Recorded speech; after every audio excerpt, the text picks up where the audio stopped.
Welcome, everyone, to today's Praxis Table Talk. I'm Mayloria, the Media Administrator, and our discussion for today will be centered around areas of contention within our sphere of thought. Joining us today, we have our founder, Vincent. Hello. And a very important member of leadership, Cody. Hello. How are you guys doing today? I'm doing very well. Good to be back in the new year. Yeah, I'm doing pretty good as well. It's nice to be back after a long break, I've had a lot of time to, put effort towards things that needed to be gotten done, and so I'm glad to have taken care of those things, and I'm glad to be back here. But, Cody, if you want to kind of introduce the topic, I think you have a better, grasp on the source of the information and all that. Well, thank you. What I have been observing in the various right-wing spheres as of late, especially with figures like Academic Agent, Millennial Woes hosting Millennial over the Christmas break and all that, and various other figures, big names and small names alike, in the online discussions for right-wing traditional or whatever you might call it, thought that we all kind of indulge in. There are points of contention that are dividing these fronts that are distracting us from the main fight that needs to take place against the cathedral at hand. And that distraction is deleterious to all of our goals overall. And so hopefully today, Vincent and I, and maybe even Meloria with a few questions, can bring some solutions in bridging those gaps, especially over the cigar stream that Academic Agent had discussing some of these points of contention, with a bonus category I've addressed as well that I think we'll get to this episode. Yeah, it's so these points of contention that have come about in our sphere are, I think the main one that we can see is Christianity versus paganism. I think that's a very major one that we're going to be dealing with here. Then we've also got the reformers versus revolutionaries, and I'm kind of giving these in order of importance, I guess, order of scale in which we're going to be dealing with these, and the order of scale in which these are issues that we're going to need to be dealing with. We've got Christianity versus paganism, reformers versus revolutionaries. We've got the accepted narrative of history that the cathedral kind of pushes, which is, I guess, kind of referenced in a meme format as boomer history. And then we've got revisionism on the other side of that, historic revisionism. And then we have the demographic issue versus the disease issue. And so these were the four issues that were touched upon on that stream. And then the fifth issue, if you want to announce it, Cody. The fifth issue being science versus intuition. And what I mean by that specifically, if people are confused by it, is this blossoming view of scientism kind of being co-opted or infecting the right-wing spheres, like how it is consumed the left in a lot of senses, while a very staunch resistance and almost rejection thereof is being waged on the intuition side of things, or like a historical wisdom side of things, which both have their utilities and both need to be within our arsenal as tools, but not as overriding forms of thought or pseudo-religions, like has happened with our political enemies. And that's something that I think is often not addressed in our sphere. So one of the things that I kind of want to iterate before we kind of start on this discussion is what unifies us as a front. And I think a lot of this disunity comes because we are unified right now more as a coalition of people who are all fighting against the same enemy, more so as a group of people who all believe in the same things and all have that all believe in the same source of legitimacy, if that makes sense. Because there's a lot of people who, on both sides of these issues, and maybe even another issue, which I would say is religion in general versus Darwinism and social Darwinism in specific.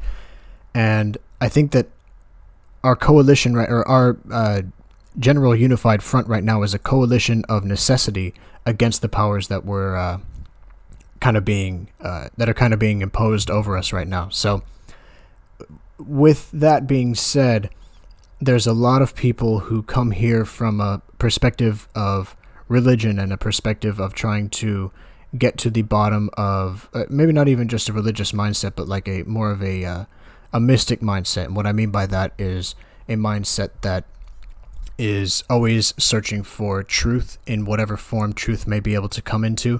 So you have people like Evola, I guess is the way it's supposed to be pronounced, and Rene Guénon being grouped in with people on the same sphere as George Lincoln Rockwell, who I believe might not be able to agree on the semantics of what it means to be actually quote-unquote right-wing. And so some of these issues I feel like are going to need to be bridged in a way that is kind of ecumenical for the purpose of getting that done. But I don't know if these issues are going to have absolute solutions, and that if we're ever going to agree on them, if that makes sense. And so I guess what we're trying to say there is that for the meantime, we want to bridge these gaps and disagreements just so we can stand shoulder to shoulder to each other in this, I guess, fight, this ideological war being waged, and address the threats at hand without purity spiraling and destroying ourselves in the process, because we see this all the time, both on the left and the right, and we like to make fun of the left for doing so, because you get the radical femoids and feminists and all this stuff disagreeing about their own gender studies, intersectional race politics, neo-vagina type of stuff. And we laugh and degrade them for that. But the same happens on our hand as well, especially on these categories that we have up. And so we want to put those disagreements aside, because if you have these fundamental beliefs that you very truly believe in, you may be well right about as well, but you have to put that aside, even if you very, very deeply care about them, to work with those people that agree with you on everything else and about the 90% of things that you can look upon as beneficial for our society and civilization and people overall for the future, because it's all under threat. Yeah, it is. So where did you want to start first? Well, I guess we can go with the... I kind of want to go with the biggest issue of Christianity versus paganism, because that is kind of the theme that I've been seeing in the spheres that I've been active in. It's you have on the one hand you have the pagans screaming Jew on a stick, and then you'll have the other side screaming Satanists in every regard. And to me, when it comes to spiritual beliefs on the right especially, it becomes a little bit disheartening to see that the same things that are supported by both people in the realm of interpreting these beliefs into other spheres becomes such a point of contention for people when they want to interact with each other based on these beliefs alone. Like, I guess I would say that to me, it's all about form and substance. And we were talking about this a little bit off call a few days ago. And what it really comes down to is a lot of people carry the same semantics when it comes to religion, but it's all about the aesthetic way of approaching it. And it's about what specific values one person has over the other that attracts one person more to paganism or to Christianity as a set of beliefs. And it's one thing to say, it's one thing to point out the obvious contradictions between both beliefs and say, okay, well, we can never agree. But to me, just interacting within these spheres of people, I've been able to agree with both on certain issues, on certain fundamental issues that I think need to take precedence over the form of that argument, if that makes sense. So, if you kind of want to give your opinion, and then we'll get into the meat of it. Yeah. I have I have a quick No. question. If you could elaborate on the differences and the similarities between paganism and Christianity, just to get some. Sure. Yeah. I'll say my piece, and then I think Vincent and I will both get into the nicheness of the two. But what Vincent saying that the aesthetic is a lot of the disagreement that comes around to things, that's how I can see this being a far more amicable solution to the split in personalities in the right-wing spheres. Because I think the overall direction is that spirituality is good, and that is the direction that everyone is pointed towards. But it comes to the minutia of the matter, which, yes, religion isn't really a thing to call minutia, but in the grand scheme of things, just for the moment, we have to simplify it in those terms. And we're not coming at it from some atheistic standpoint either. We'll get into that in a second. But the general degree on the right is that spirituality is good, even from more atheistic personalities like Carl Benjamin, or if you know him more by his anagram Sargon of Akkad. And he's an avowed atheist, one of the original founders of the skeptic sphere, and one of the biggest figures on the right now, especially in the UK.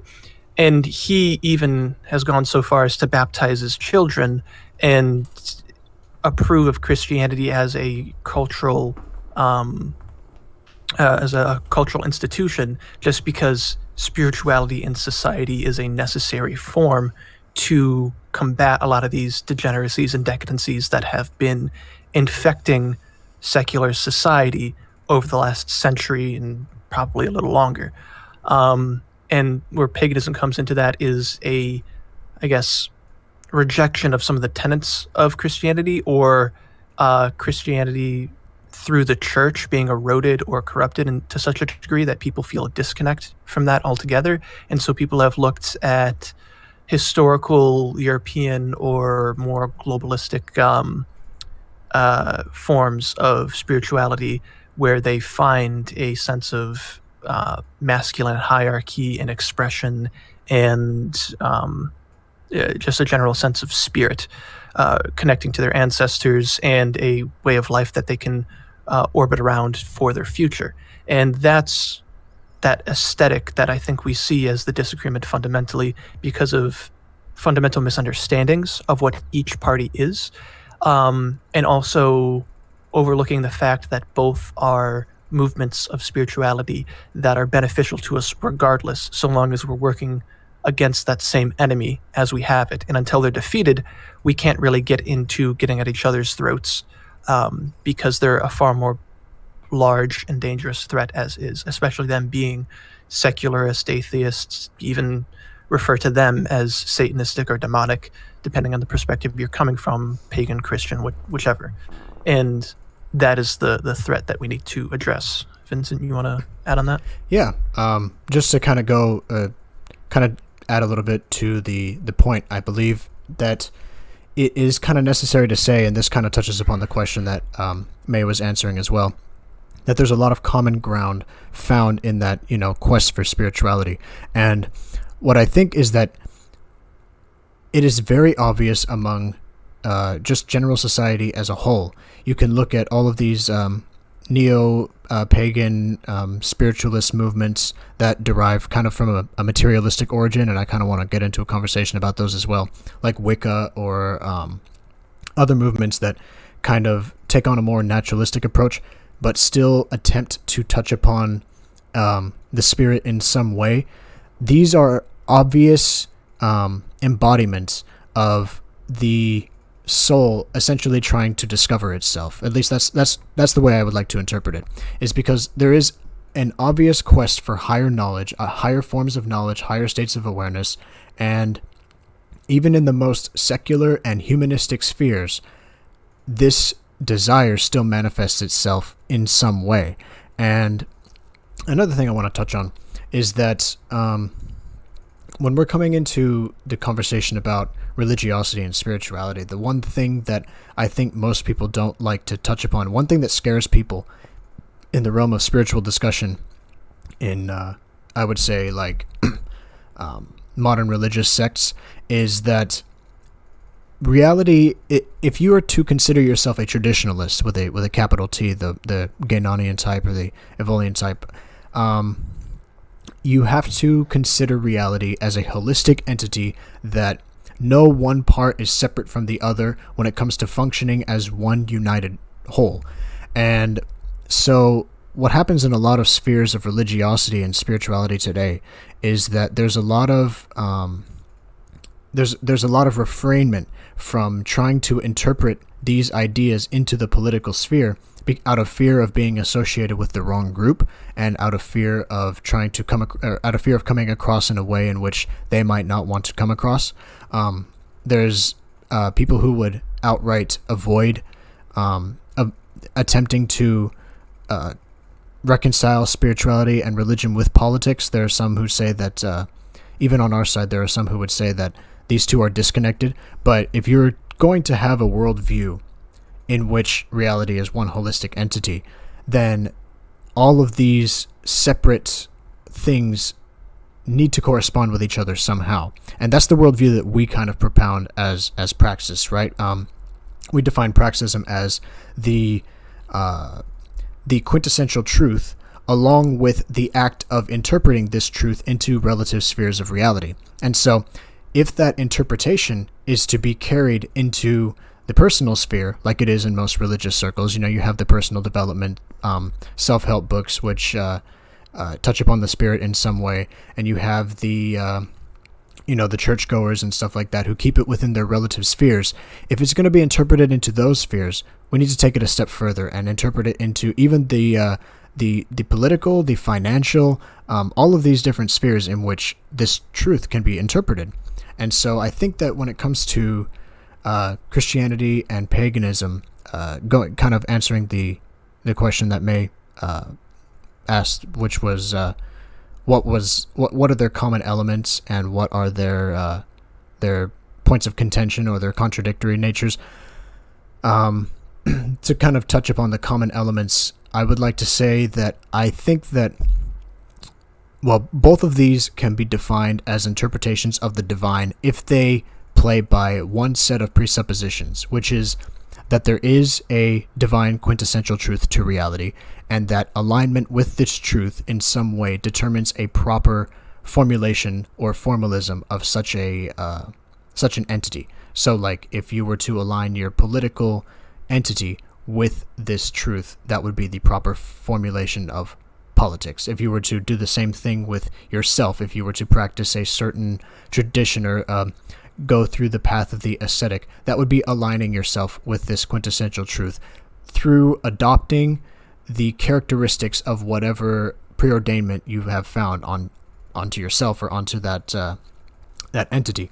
And so the common characteristic, the common trait... Just real quick, just to give examples so that people know what he means in that alignment of the fundamental spiritual truth. It's like for a political institution to be like the divine right of kings, or in personal ascension to be like the canonization of a saint through their acts of dedication to Christianity. Those would be just two examples, so people have that in their mind. Yeah, and so when it comes to the similarities, both of these in some way interpret the divine into their essential spheres. However, when it comes to interpretations, if you look at religiosity and these fundamental truths as something that has been characterized and called the sort of Prisca Theologia, the perennial philosophy, if you look at these as essential truths that are all-encompassing, holistic, unifying even, then they are, in a sense, absolute. They have an absolute character. And we've kind of touched upon this in another podcast, but when it comes down to it, they do have an absolute character, and they have a complete and whole character that can't be embodied by one doctrine, dogma, formalism, or so on alone. So I think the points of or the similarities that each of these have is that they have these sets of semantics as their source of legitimacy, and they are trying to develop and interpret these semantics into their relative spheres. And when that happens, you get relativity. You are no longer dealing with absolute principles anymore. You're dealing with interpretations. And so you get these different narratives, different myths, which are interpreted by these type of mystic individuals who use symbolism and everything to express the various forces at work here.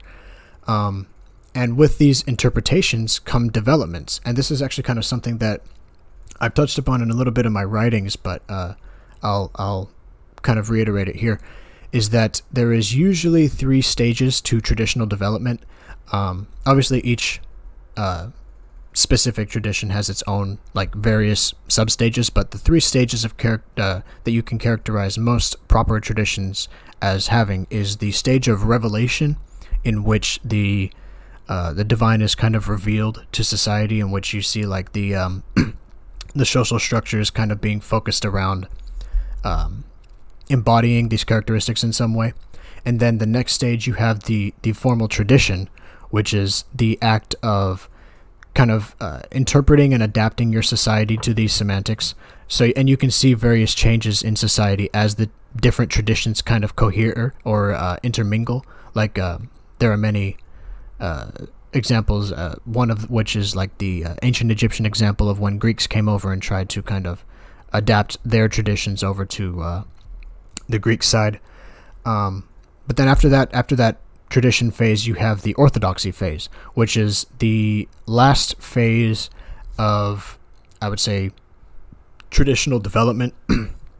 And this phase is essentially where we're at in the Middle Ages, High Middle Ages, Late Middle Ages, with the complete codification of Christianity in the various churches. And you can look at Reformed pagan religions as well.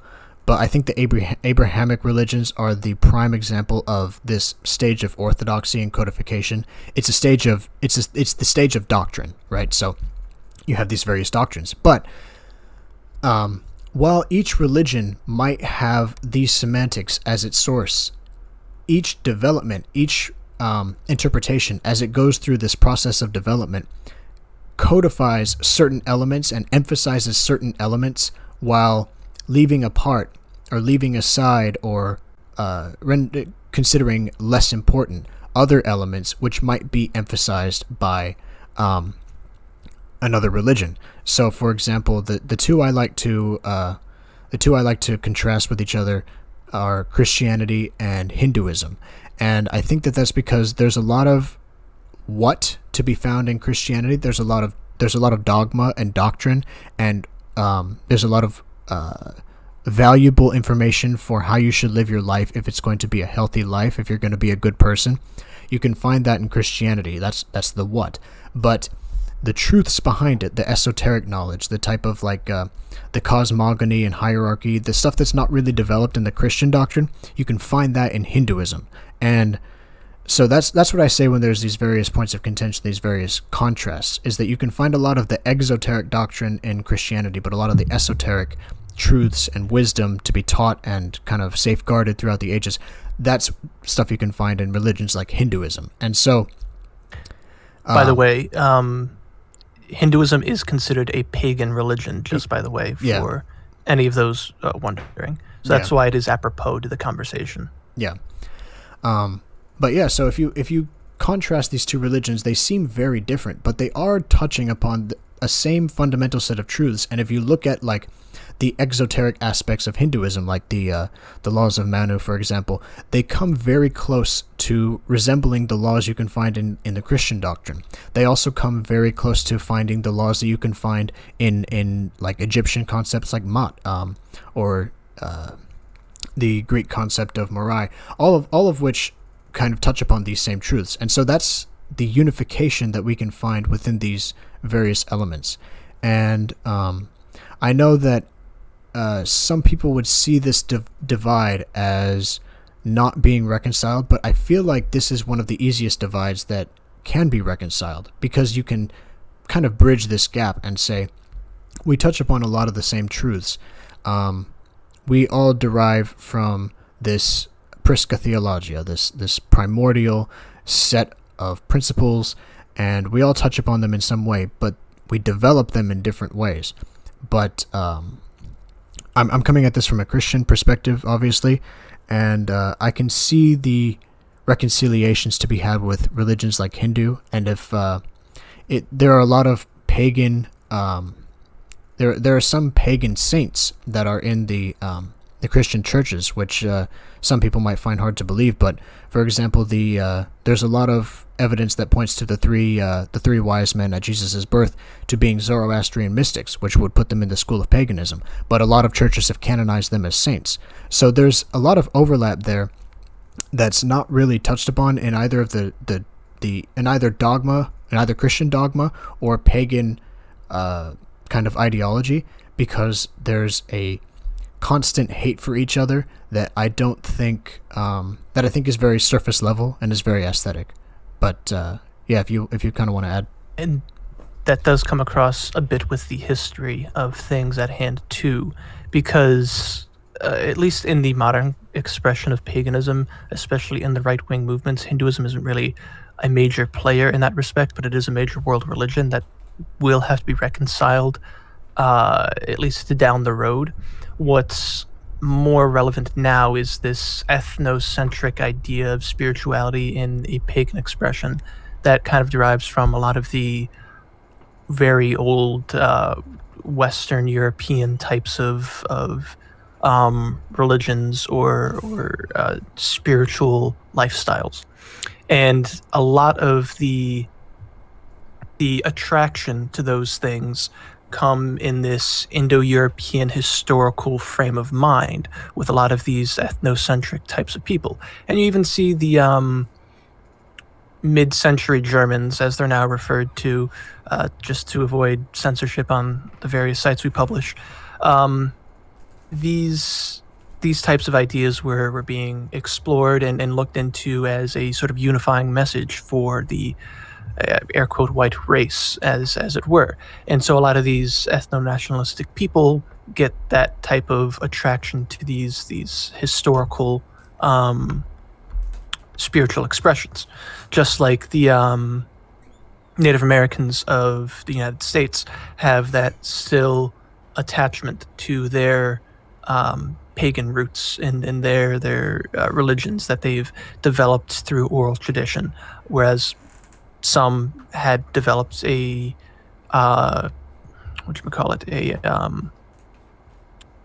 appetite for the Christian ascension instead, like the Cherokee being probably the most famous of the civilized tribes of the U.S.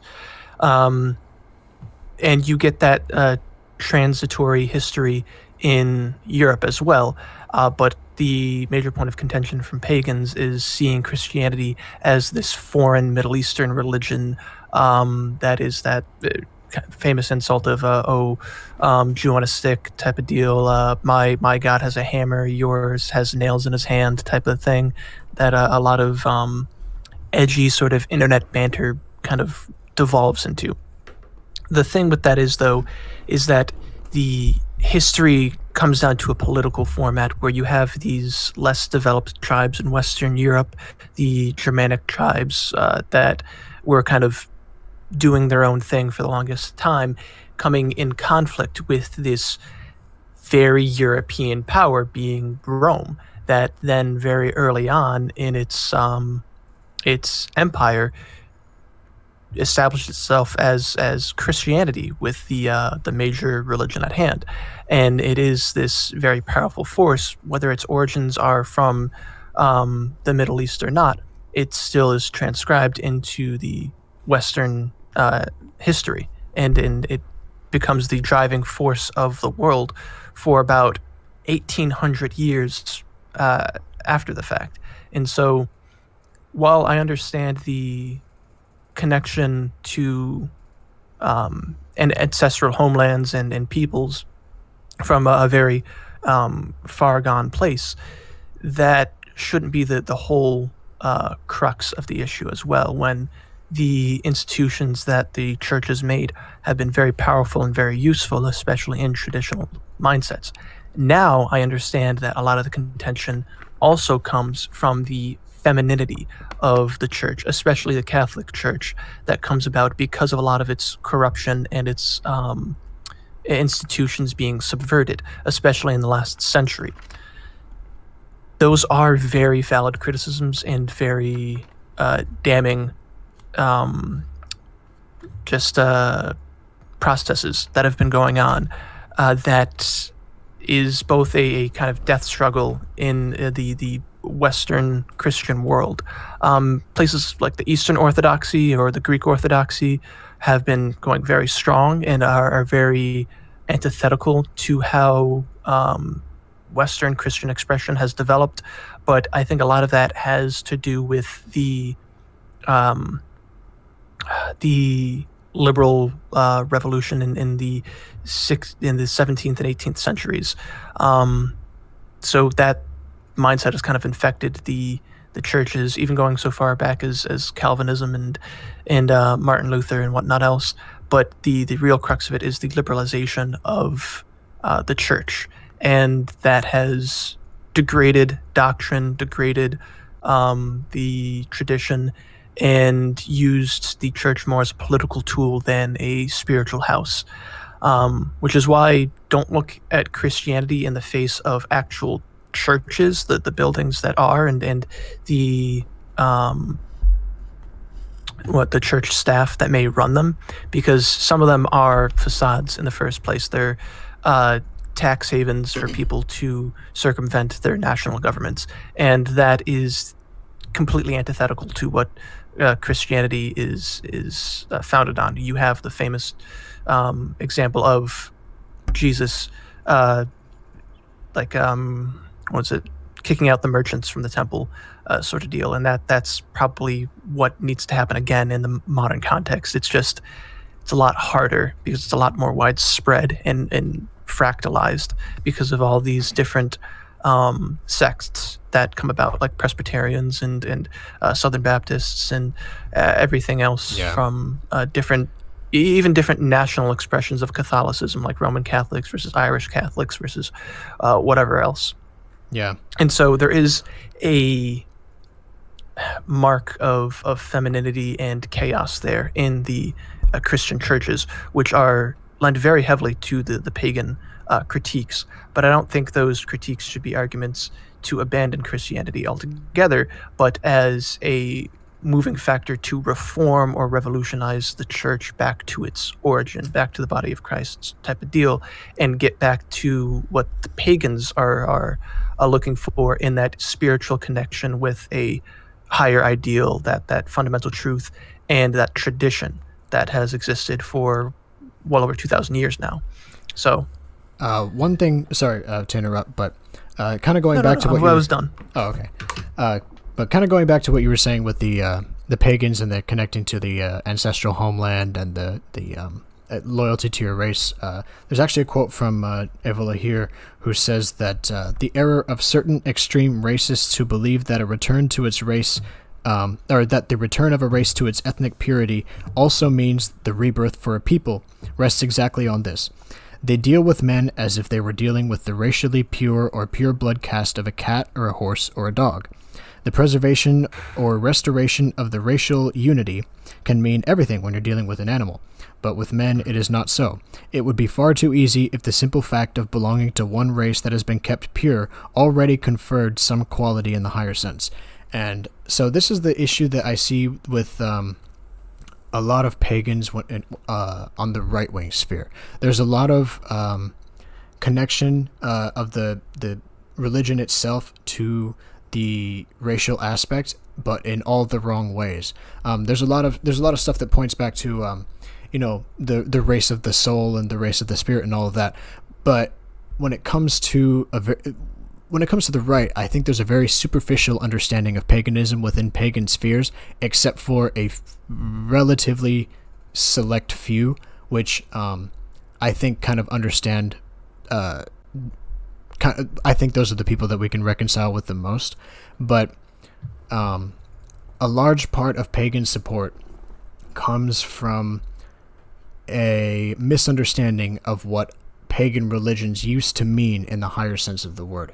And so that's where their differentiation with Christianity comes in, because the paganism that they subscribe to is not actually the paganism that was kind of incorporated into Christian teachings by people like Thomas Aquinas and the Neoplatonist school and the Scholastic school, because there were pagan teachings from Plato and Aristotle and all of that were combined with Catholic teachings. And there are people like Meister Eckhart, who was a Catholic mystic, theologian, philosopher, all of the above, who incorporated these views very well into his teachings. And a lot of this is pushed to the side, as one or the other of the groups call these people either heretical or what's the word, too, like communitarian, I guess, is the pagan criticism of Christianity, and less hierarchical. And I do see some valid criticisms in that, because I do think that the church has been undergoing a very solid decline in terms of quality of the spirituality able to be expressed by the church and able to be found within the church. But at the same time, I don't think that should mean that you need to have a disunity to what the fundamental doctrine of the truth of the church was supposed to be, or what the interpretation of the truth is supposed to be. And so if you look to these figures like Eckhart and Aquinas, or if you look to pagan philosophers like Plato or Aristotle, or you can even go to the ancients like Ptahhotep in Egypt, you find these truths still spoken about. You find this unity in them that is not found in the doctrine of the race, which I believe is something that is kind of an involution or a decay of higher, more religious and metaphysical beliefs. The doctrine of the race is almost intrinsically connected with Darwinism, which came about in opposition to religion, and more so a product of the Enlightenment. And so the strict racial purity that was embodied or valued by the Germans in the mid-century is something that was kind of the result of a confusing of various elements of tradition and of science with each other that don't really cohere. And that's not to say that being at one with your people is not important, but that is to say that the hyperfixation on the race as being the reference point of morality, we've kind of already touched on this, but the hyperfocus on the race being the reference point of morality is kind of a degradation or a step of decay from that higher, more absolute view of interpreting religions in that way.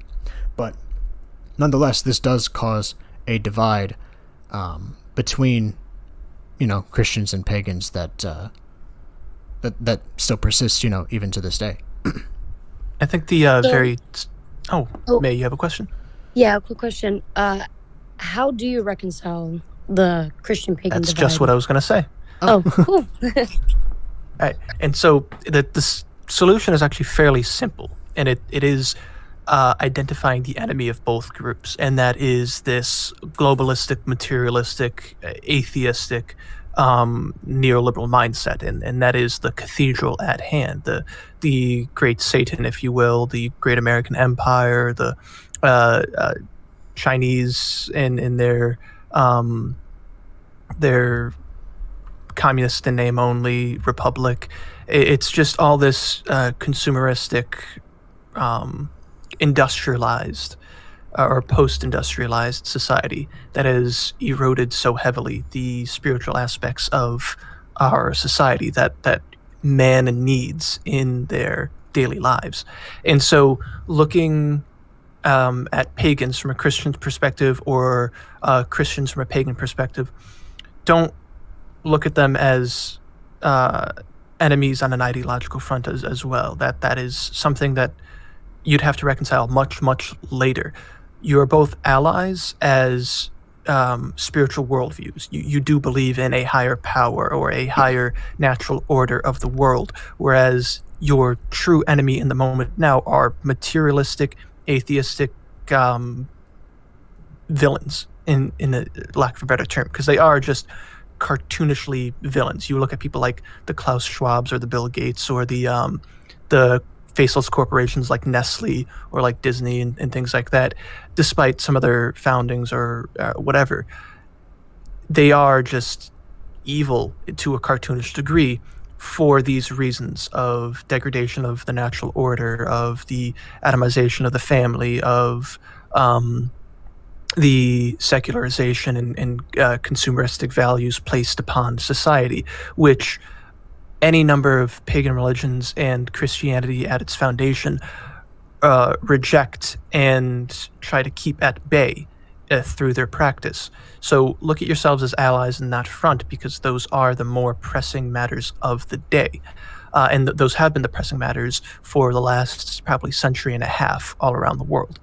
So that's probably the best solution we have at terms. And so if you have this combativeness, if you are one person or belong to one group or the other, and you're trying to reconcile that difference to have the person on the other aisle work with you instead of against you, just use that type of framing to help the situation, so that you're not getting caught in the minutia of this gay LARP of historicity, instead of the actual application of these ideas and these ideals, because that's what we need. We need men of faith. We need men of conviction that aren't getting caught up in dressing up as some neo-pagan LARPer with a animal skins and rags hunting in the woods, or some I-Catholic type of historical revisionists looking at the church fathers all throughout history, but not actually practicing the religion in any means, by rejecting the desires of the flesh and the technological advancements that amplify those issues and things of that regard. Because those, especially for Zoomers, are some of the biggest challenges we're facing as a generation. And that's where the fight is really going to come about, because one of the other issues is the boomer truth versus historical revision, and that's probably the next issue we could move into, since a lot of what happens is the history surrounding Christianity and paganism coming to that collision because of historical eradications or wars or things like that that don't mean anything in this context now, because the grand ideal is that spiritual ascension and asceticism that moves against the great Satan, as you will, of this neoliberal atheistic superstate. And I guess you want to move into the historical aspect now? Yeah, but one last thing. So you're kind of getting along this path with what you were saying, but I think that there's also something to be considered in the fact that what one group points to the other for having, the first group itself has within that group as well. They're also to blame. Yeah.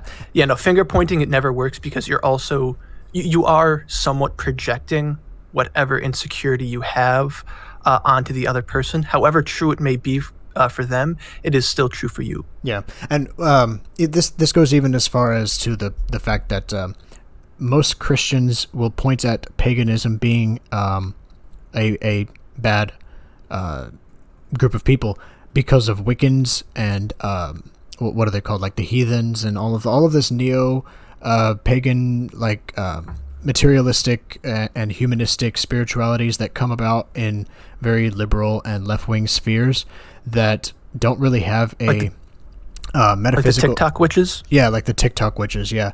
And the thing is, the problem with the word paganism is that you're able to group in a whole bunch of people with that word, because it really means anyone who is practicing a religion that's not Christianity, or a spiritual path that's not Christianity. So you can very easily... Abrahamic, I guess, yeah. Yeah. You can very easily group in, the TikTok witches with the Hindus, and the Hindus would sit there and look at that as if it's completely foreign, and that's because it is, because there's no real fundamental truth when it comes to neo-spirituality, but that's a lot of ammunition for Christians to use against pagans. And then on the flip side, you have the pagans who are able to point at Protestant Christianity and even non-denominatory Christians, and a lot of these denominations which have kind of relinquished or denied the authority of the authoritative structure of the church. And so you really have like this interpretation of Christianity which is very individualistic and doesn't really leave that sphere, doesn't have a social doctrine, doesn't have a unified institution. It doesn't really have anything beyond, oh, I believe in God and I think God is good and I might not sin, but I can pray in my head and that means that I'm okay right before I die, like that type of stuff. And that's what pagans will use as ammunitions against Christians, and saying that you have no real substantial ideas. But anyways, if you want to go into historic revision and the more codified and officialized version of history that's produced by the media and academia today, we can move into that. Yeah, and that is the crux of it, is what Academic Agent has termed the boomer truth regime, is this mass-produced media propaganda of history that we typically learn in public school, especially in like the U.S. or U.S. outlets, which, if we want to get into it, the American empire, as you will, has definitely had a ideological influence over the rest of the world, the westernized world at least, since probably the turn of the last century. And that's even preceding World War One. Once we get into actual World War One and Two, then it's like solidified hardcore that the U.S. kind of has surrogate states all across Europe and a few other places like South America and so on. So you'll get this same type of framing in a lot of aspects on the direction that this boomer truth regime wants history to be displayed as. And it kind of centers around World War II as the shining moment on the hill for Western civilization that is like our crowning achievement. And it's using Nazis as the ultimate evil that then gets translated in ideological justification to have every villain after that compared to the Nazis by some form of the other, like communism or international communism through Russia being the next, and now China being the next after that. And it's a distraction for the most part. What's funny is that they can even look at previous historic examples of like Roman emperors and compare them to Hitler and say like, oh well, this king was like Hitler, and this emperor was like Hitler, or this statesman was like Hitler, and they're using Hitler as the fundamental reference point of evil, which is, I guess the archetypal evil person that is espoused by the modern regime is one that uses the authority of the state or a central authority to directly and overtly impose an order over a group of people. And that's what the ultimate evil is. And what's funny is that if you look at these as their semantics, you can kind of tell that they kind of fail at it, but they attempt to play by those rules, and they try not to overtly impose themselves over anyone. They try to very covertly, softly, and subtly try to impose their will through the use of bureaucratic structures and backdoor deals. Or flawed democratic means. Yeah, exactly. And so what appears to be very willed in by the public is another form of this authoritarianism that they themselves despise, but being acted out and carried out in another manner. But kind of going along those same lines, if we look at the semantics given to us, or the semantics through which the history of the world is interpreted in the modern West, well, first, I guess we can define what the West considers itself. And the West is generally referenced today as the Western side of the Iron Curtain post-Enlightenment, and that's about it. I don't see, there's not a lot of medieval... With a few exceptions. Yeah, with a few exceptions. There's things like Japan or Australia that obviously exist in the Pacific and exist in different hemispheres of the Pacific as well. But because they're anglicized or Americanized, they act as surrogate forward operating bases of the West into different sections of the world. And so, And so what the West does consider itself to be is that it was formed in that era. And so anything before that era, it can also point to as an enemy of itself, as an enemy of the West, by being pre-Western Western ideals, if that makes sense. So like, the Roman ideal of imperialism, or like the Catholic ideal of divine right of kings, or all of that type of stuff, that can be seen as anti-Western, because what is Western is post-Enlightenment, materialism, individualism, liberalism, all of that. But if you look at that as the key reference point, as the key semantics through which they view history, they can now point at anything as outside of that as antithetical to it. So, it is very easy for them to point at the British Empire or the German Empire in Africa as gleaming examples of anti-Western behavior, even though these were done by the strongest Western nations at the time. And this is a very good, or not good, a very effective tactic at viewing everything that is not currently now the West as antithetical to what the West stands for. But it is also something that was able to be predicted if we looked at the semantics of what the West was founded on during the Enlightenment period. But that's kind of all I wanted to add to that. Yeah, and so I guess getting into it, we have Boomer Truth at its fundamental being an idea that more or less needs to die out with the Boomers, as awful as that may sound. But it is just a pervasive form of propaganda that has infected people's minds and perceptions of the world down to some of the most fundamental aspects of reality that is just outright lies in their minds.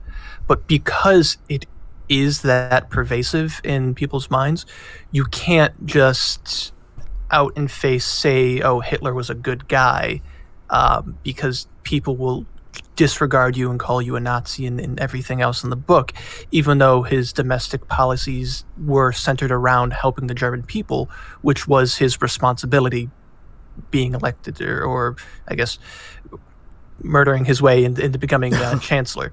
Regardless, looking at things objectively, if you take brutal leaders as they were, even the Stalins or the Xi Jinpings of the world, their responsibilities to their nation are effective in serving their nation and their national interests, and they are patriots and I guess arguably good men.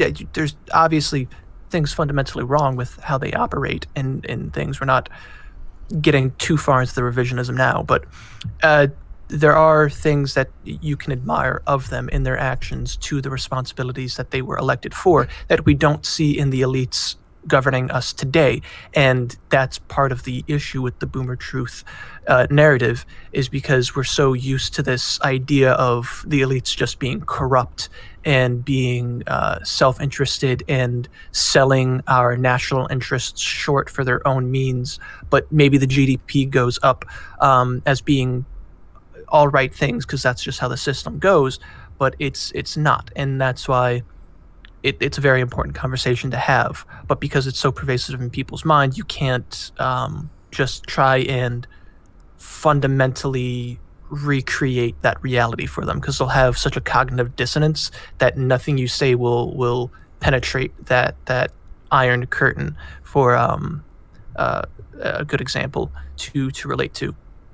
And so what we have to do in that circumstance is write out these historical revisions, not being us revising history, but us reintroducing the history that happened. Because the historical revisionism is the boomer truth. They're the ones that have revised history because it's the people who have won these wars or these ideological games, writing the history books and indoctrinating subsequent generations of people, especially in a nation like the U.S., that have all these people radically invested in these narratives.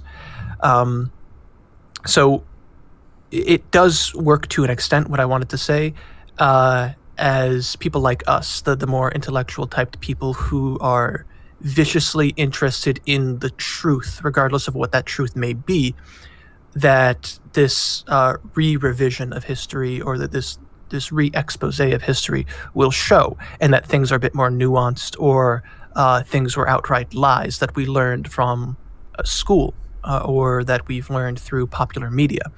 And that will work for a certain subset of people, the more intellectual or the more charismatic leadership types of our movement. But for the normie, as it will, they do matter in the sense of numbers and the general well-being of society, being us eventually reaching those positions of power and control over the masses.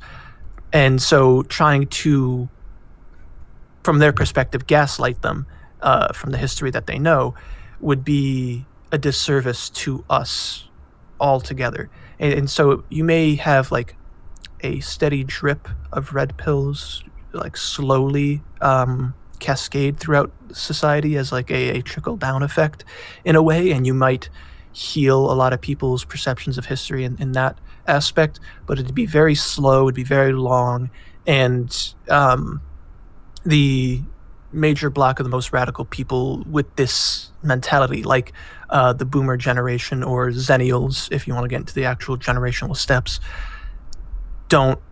aren't as susceptible to this idea that their history was lied about. So that just may be a thing that you have to not necessarily concede their perversion of history, but reframe it in a way that that they can apply to where we're coming from, so that they can see the neoliberal elite as it is, as the enemy that they should be invested in fighting and not tacitly supporting through their stock market exchanges and portfolios and stuff like that, because they've been sold this lie and thinking debt is a good thing and GDP go up, woohoo. It's that type of mentality that is part of this historical package that they are sold. That's kind of what I wanted to go into regarding history and revisionism and the various aspects of certain historical events that become so convoluted in thought today.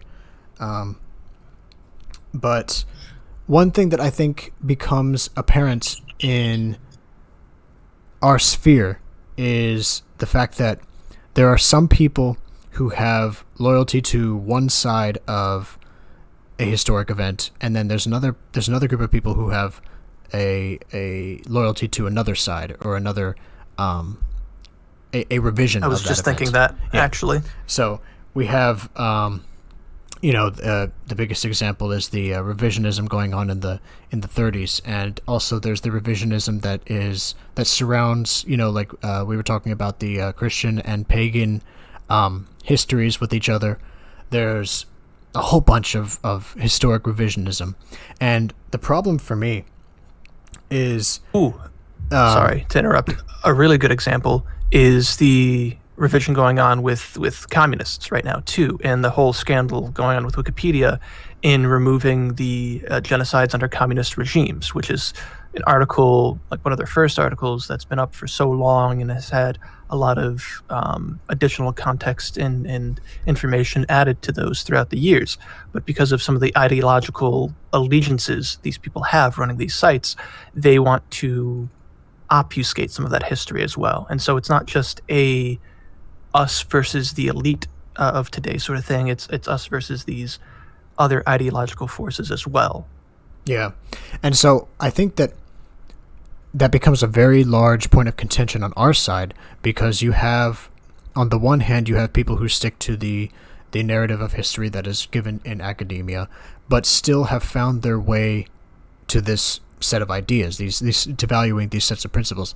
And on the other side of things, you have people who are kind of more oriented towards questioning every side of every official source, and then they have also arrived here. And so one of the things that is kind of a continuous theme going throughout all of these points of contention, not just the historic ones, but the other ones as well, is the fact that right now we all are here. And when it comes to historic revisionism, the problem is that for every one official narrative you're given, you are given 1,000 other alternative narratives that people kind of think up by, putting together various resources and primary and secondary sources and things.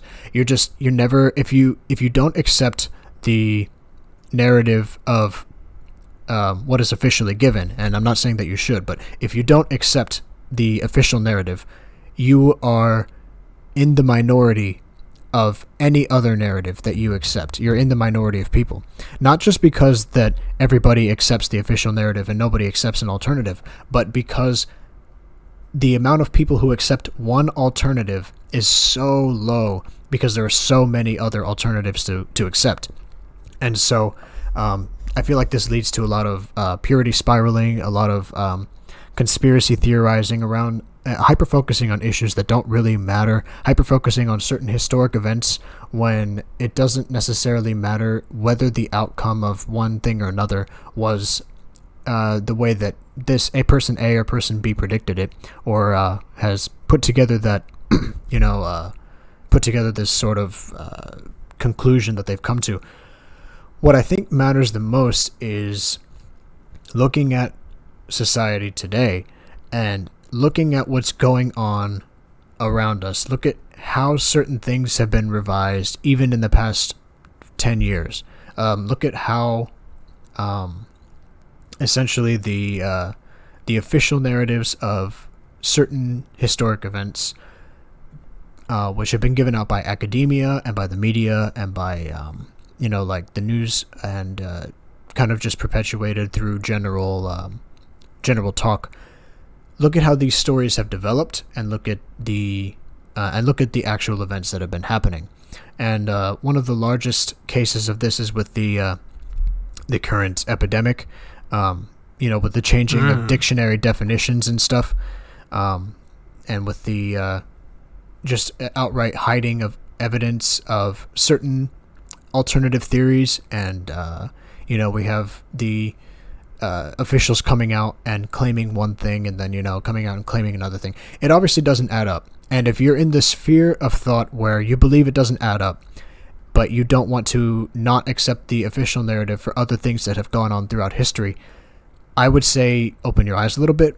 But on the other hand, if you are on the end of things where you are just crazy conspiracy theorist all the time, crazy, so deep into the QAnon lore, also I would say,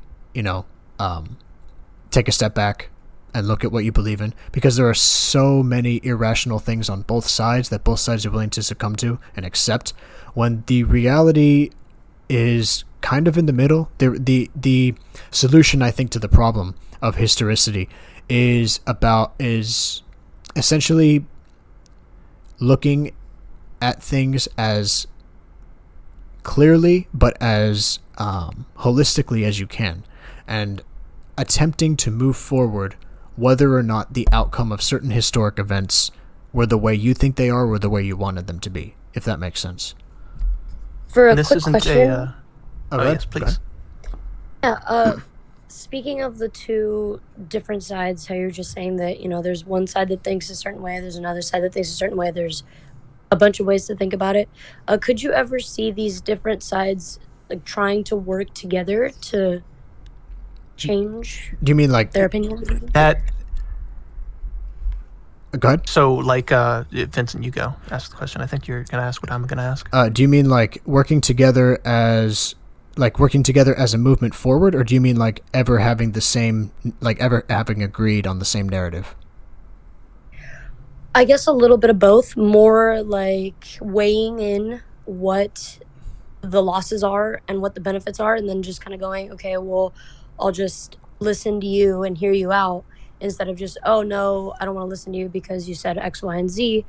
So I guess coming together, I wouldn't say in like a movement, but But more like a as unified like front. a step forward, to let's put all this behind us because there are bigger issues. Yeah. So let's that's terse about that question. I guess I'd have to say no.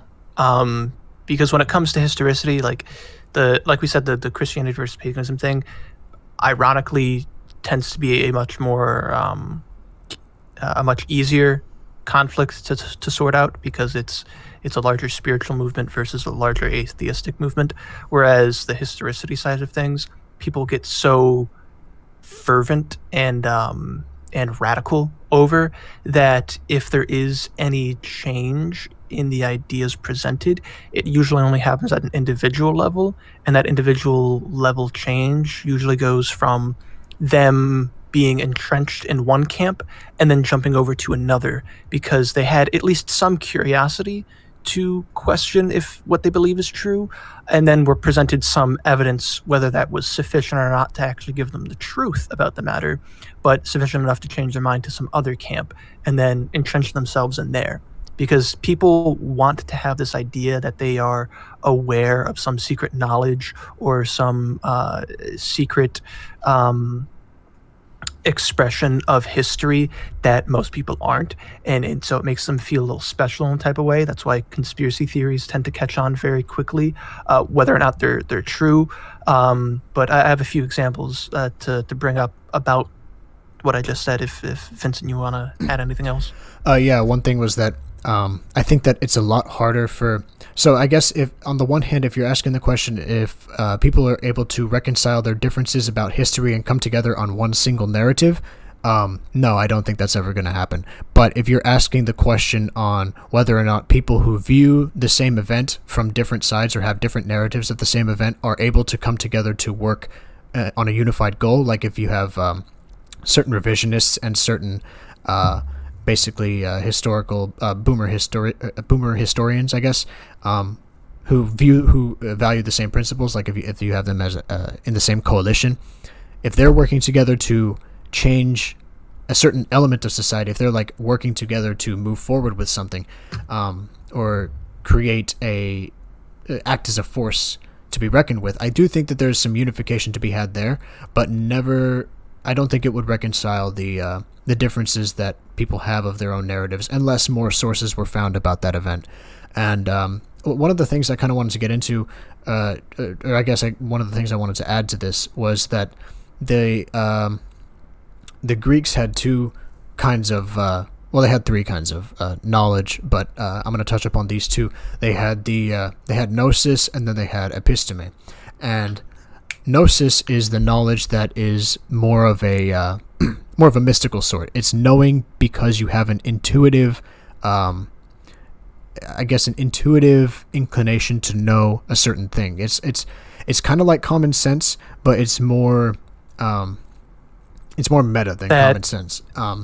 That kind of touches on one of the bonus category I brought up earlier. Yeah. So.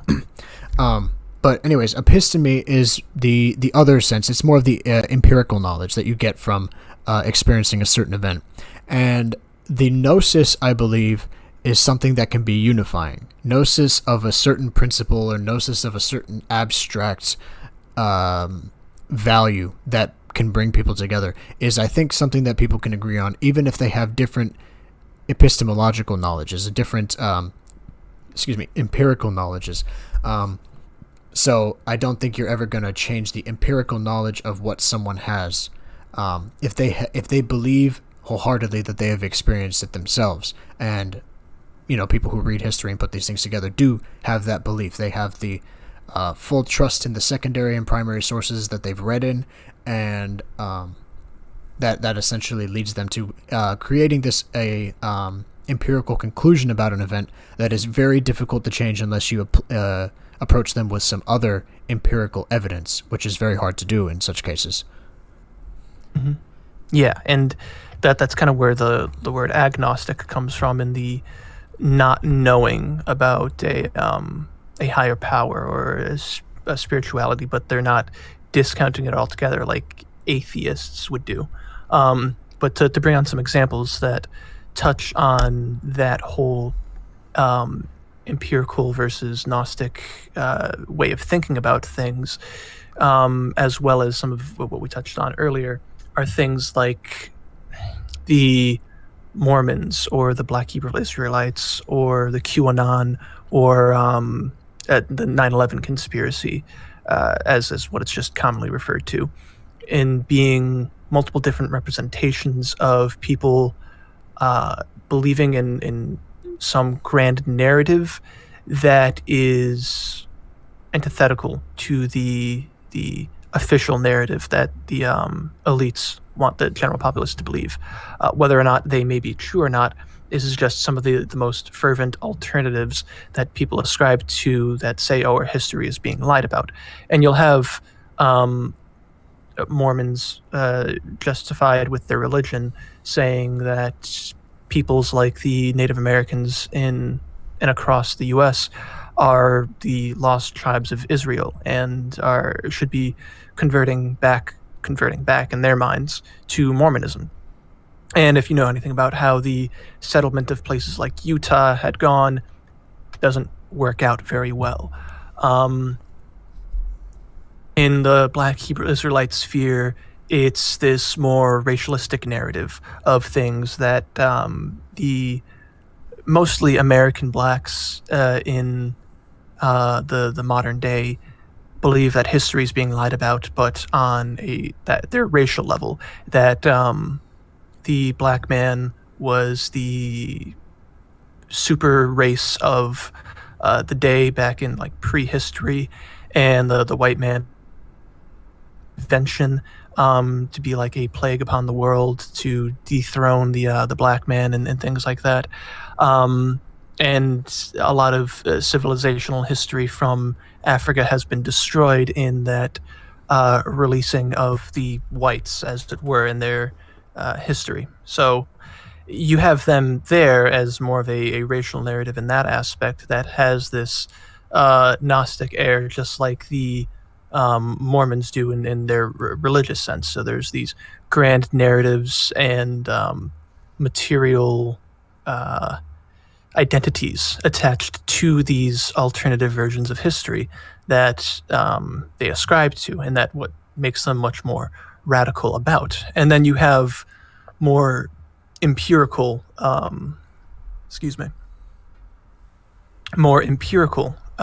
ideas of history on maybe some more modern aspects about things, or some more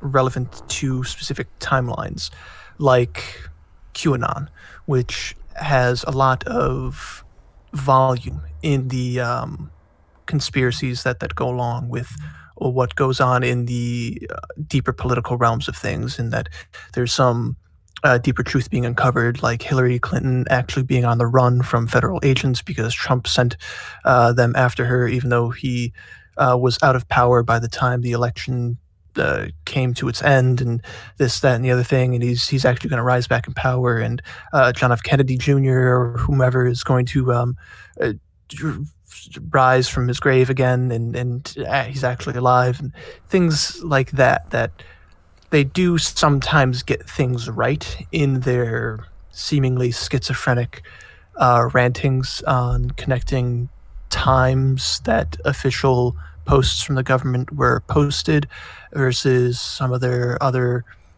esoteric revelations that they post about. And that might be coincidence, that might be a psyop being conducted. We're not really sure, but it is a narrative that people are very fervent about. And then bringing it around to something like 9/11, which is increasingly a far more questioned event in history from the official narrative because of the empirical evidence that has come about, despite the authoritative nature in which the opposition to this evidence is being presented, with people running their own experiments and even institutions as high as the university level going in conflict with the official narrative of the state and the State Department and the White House and the FBI and everything else that you can think of, where you have people running simulations, running experiments with things like thermite and thermate, and you have the specs and the blueprints of the towers, the firefighters and policemen that were there that day working the grounds and seeing things firsthand, eyewitness accounts, news stories breaking in the moments of the 9/11 attacks, and so on and so forth, all building up to a very suspicious degree of contention with the official narratives that are presented to us, which convince a lot of people that what we're told isn't actually what happened.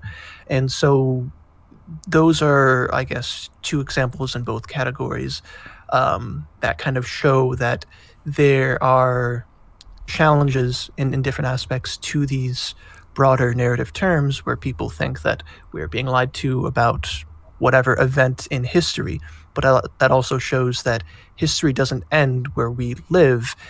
We are a part of history in that process moving forward. And like we brought up with the illness going about today, that is another issue that is being constantly revised and changed in the official narrative form, that empiricism may not be the answer to, because the stranglehold on that authority is being so carefully gate-kept. So it might need more of a Gnostic narrative around it to defeat in the long run, but that doesn't seem to have come about because people are still trying to reform things on a political level or challenge things on an empirical level, even though they keep failing to burst past those barriers. Yeah, it's really that debate of, or it's really that issue of debating with things on an equal ground and just both sides having an insufficient amount of ammunition to kind of win the war. So what we have here is stuck in bickering, and kind of what this is kind of what I've been saying for quite a while now, is that I think that a lot of this is the result of certain groups playing both sides to come out on top. And this has been very evident ever since, the CIA operatives have been introducing things into the streets, like, drugs and whatever. And since they've been trying to, instigate certain wars overseas for their own benefits and lying to the public about it, like, this type of stuff is very much not unheard of. And, you have a lot of pop culture references to this type of stuff also, because it's just something that is so effective on the level of politics and like organizing and stuff. So you might have one person who challenges an official narrative, but both the official narrative and the person who challenges it are both working for the same person who's on top, that same shadow figure. And that's a possibility we need to consider as well, because if we don't consider that for every event that becomes popularized, there's at least one person at the top of it instigating it, we might be playing into another game ourselves. There was something I was going to write on this issue, in fact, that I am kind of in the middle of working on.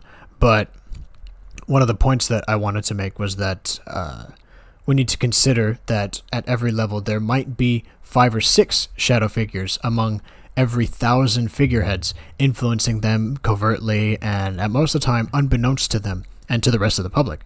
So they might even be in competition with each other, which is another thing to keep in mind as well. But that's one of the things. From how go ahead. How things currently are going, they might be working in tandem. But sorry, continue. Yeah, that was actually kind of my next point I was going to make, was that you might see these 5 or 6 shadow figures.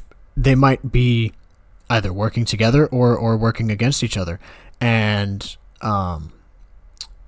well, I think most of us make these considerations, but many still fall into the traps which have been set for them, and that is namely the assumption that there's any possibility of overtly going about defeating them. And what I mean by that is that trying to fight on either side of a controlled narrative from both sides is not going to get any type of victory. But that's the trap that a lot of people fall into these days, is that with the whole Trump versus Clinton thing, and most of this stuff is political. Most of this stuff has a political character because that's the realm that's so hot these days. But it even goes as far into the sphere of academia and the sphere of religion as well. The whole pagan versus Christianity thing could be very much another one of those operations trying to keep people fighting so that they don't unify. And that's the same thing. Or like the Mormon and Black Hebrew Israelite that I brought up. Yeah, exactly. And the same thing with Trump versus the left, I guess you could say.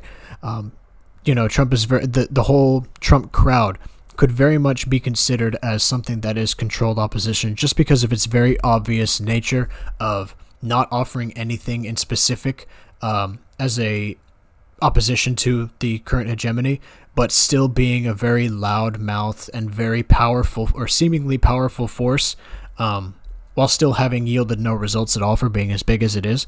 That is very much an indicator that there is something beyond both sides of that argument that is benefiting from both sides. And that's something that we need to take into consideration when it comes to history and revisionism, because until we kind of figure out what we're going to do in opposition to what we're given, it's kind of unnecessary to assume that taking either side of one of these issues, digging our heels into the ground and dying on the hill, is a good thing to do. I don't think that's a good thing to do.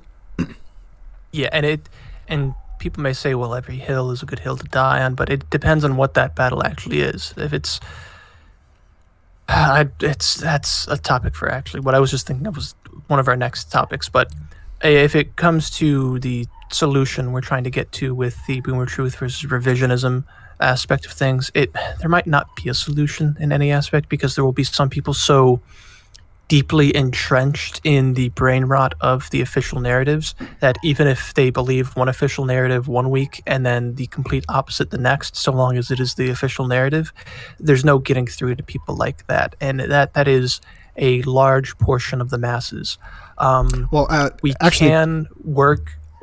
Just so I can finish up. Yeah, go ahead. There is some revisionism that we can do in convincing the small minorities of more influential people to keep repeating those challenges that seem most correct, that seem it, but it can always change as we learn more, or something else is revealed down the road, which is something that people have to take into account as well.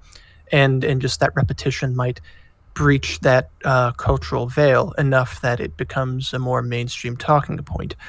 Whether that plays into the elite's hands or not, we won't know. We will know, based on how they react to it, which is the overarching thing I wanted to say. If the establishment as is, the cathedral, those shadowy figures or whomever direct the powers that be, the soft power or even the hard power of the state at times, or the economic systems, against those competing narratives, that might be an indication, a very strong indication, that narrative is getting to something that they don't want, that there might be some truth or something to that narrative that is a threat to them. And so that could be a way of ameliorating some skepticism towards the general the general way about things. So look for something like that and try to be generally skeptical of everything until you have enough information to actually, enough credible information, not necessarily going off the authority of institutions, but of disunified sources that you'd think would be in competition with each other, agreeing on something, not necessarily a consensus, but a agreement towards that narrative, alongside that cathedral oppression of that narrative that will point you in the general direction of what parts of history might be correct. Yeah. Vincent? I think that one thing that we can do in the sphere of general traditional thought is by not taking a concrete stance on any of these issues, but instead having a skeptical eye for every single one of them, and not letting morality, as much as this kind of sounds hypocritical to say, not letting morality influence what might be historical accuracy. And that way we can view this historical accuracy with through the lens of our morality later, and we can say, what do we need to do?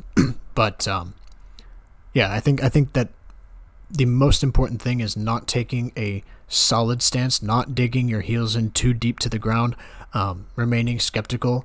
And that is probably the best way forward when it comes to all kinds of knowledge, not just historical knowledge, but academic knowledge, Gnosis, as it's called, divine knowledge. You have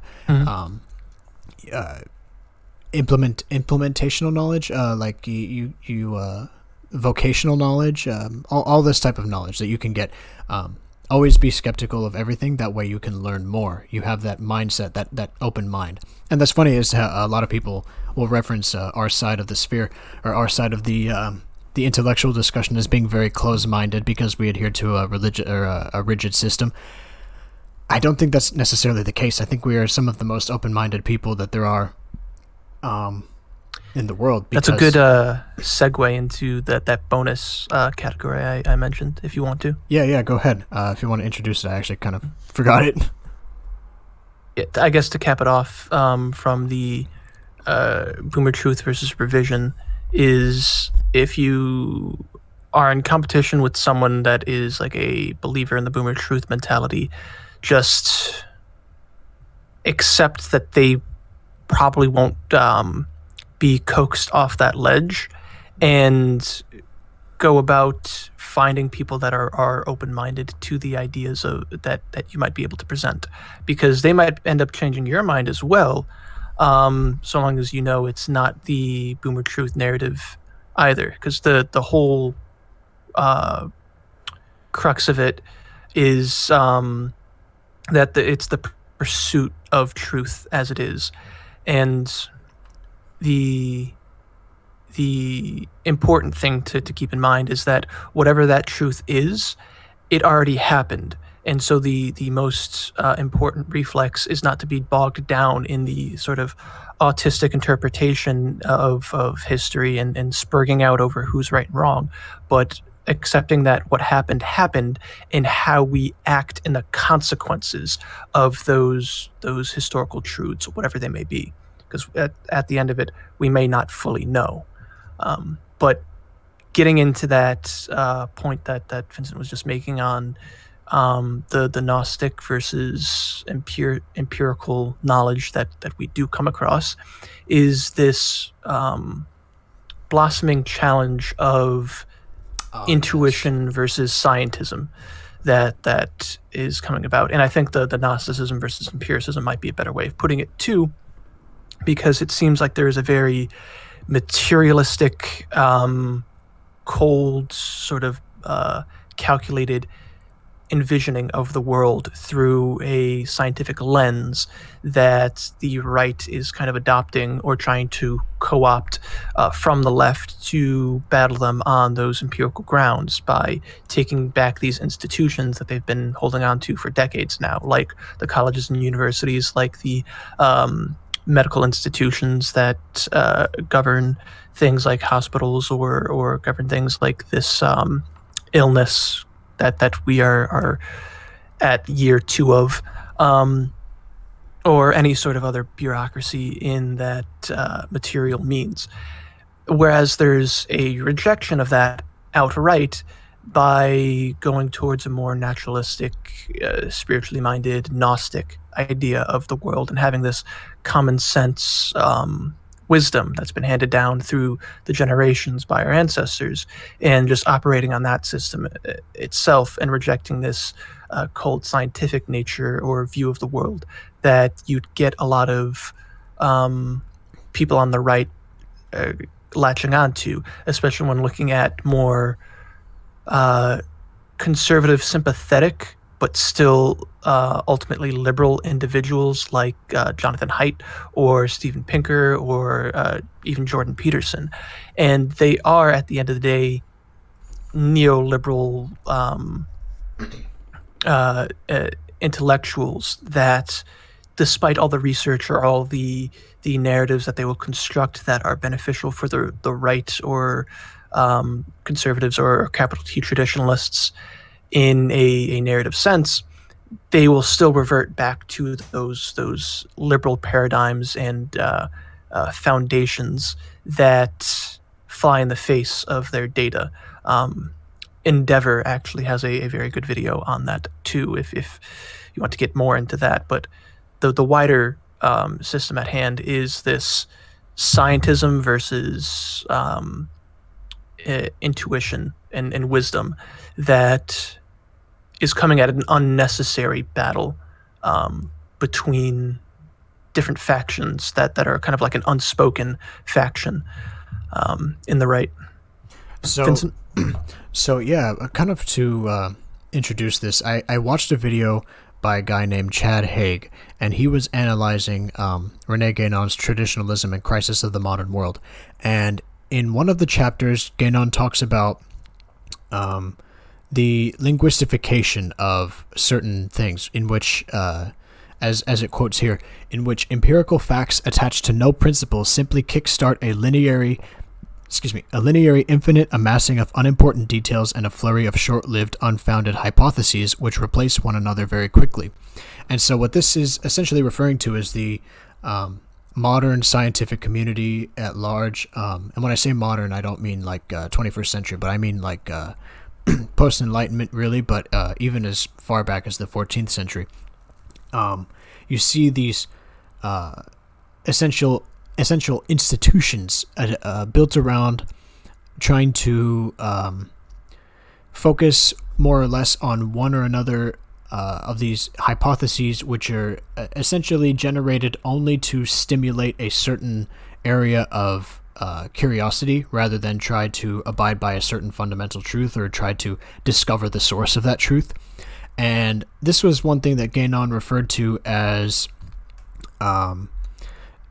a technological domination, where we are essentially living in a world of doing things, being controlled by technology, being controlled by, I don't want to say our desire for empirical knowledge, but that really is kind of what it is. It's by delegitimizing all forms of higher knowledge, all forms of gnosis and intellectual intuition and stuff like that, and replacing it with knowledge that is strictly rational, strictly empirical, and attempting to equate it to the same thing. And so what we have right now is a disunification of science and the divine, which is one thing that I would like to point to.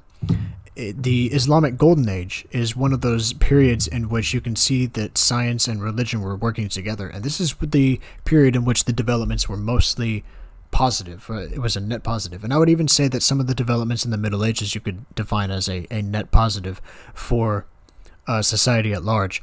But when the divide comes between one and the other, you see at the same time people scramble to either side, trying to defend empirical evidence as the sole one truth, and then other people trying to defend the lack of empirical evidence as the sole one truth. And I think that like I said earlier, if you're going to view reality as one holistic entity, you have to understand that empirical evidence substantiates claims to higher knowledge.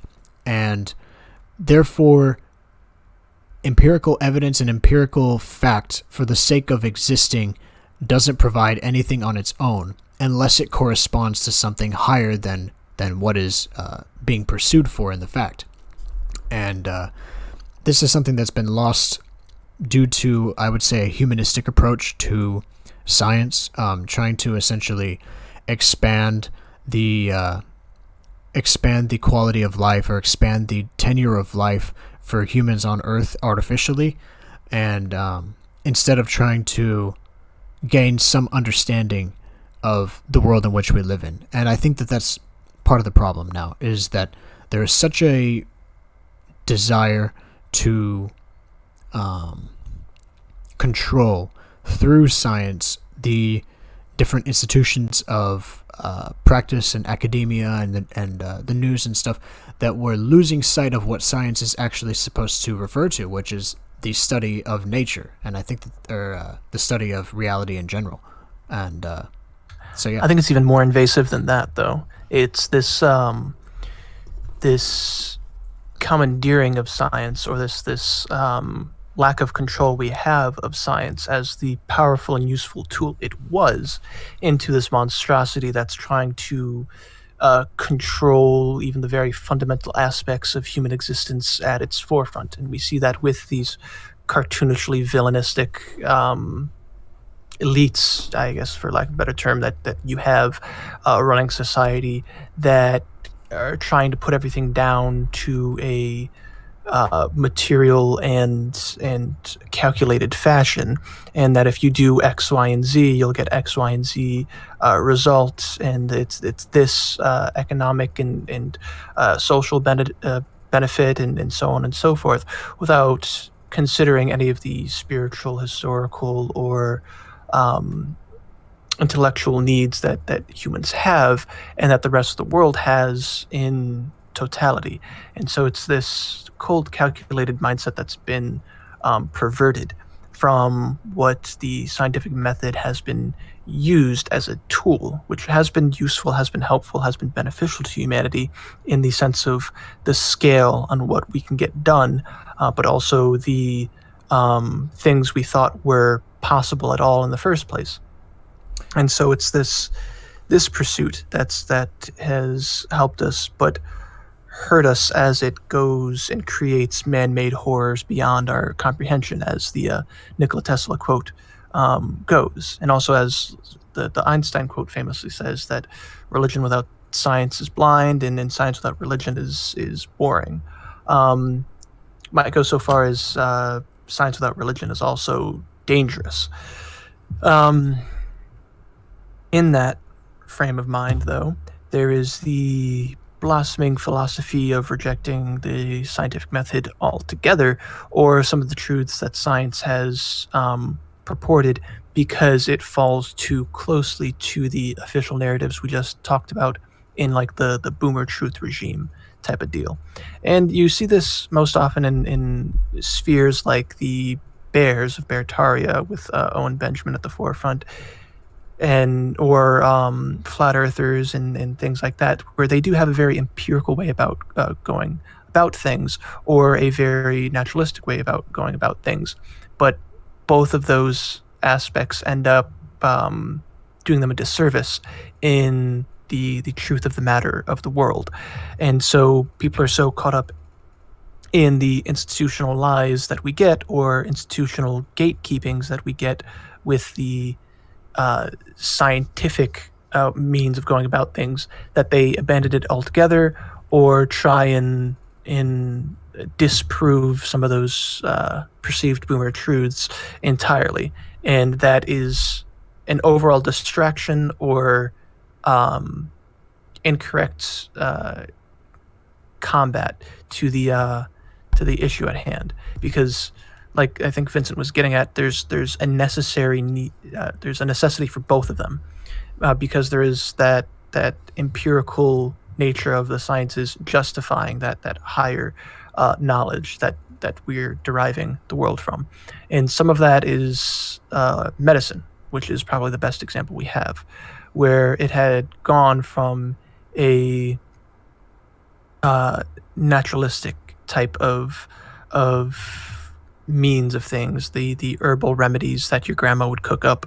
But I think we're so far gone that even living memory doesn't serve the historical application of medicine, which used to be, where all of the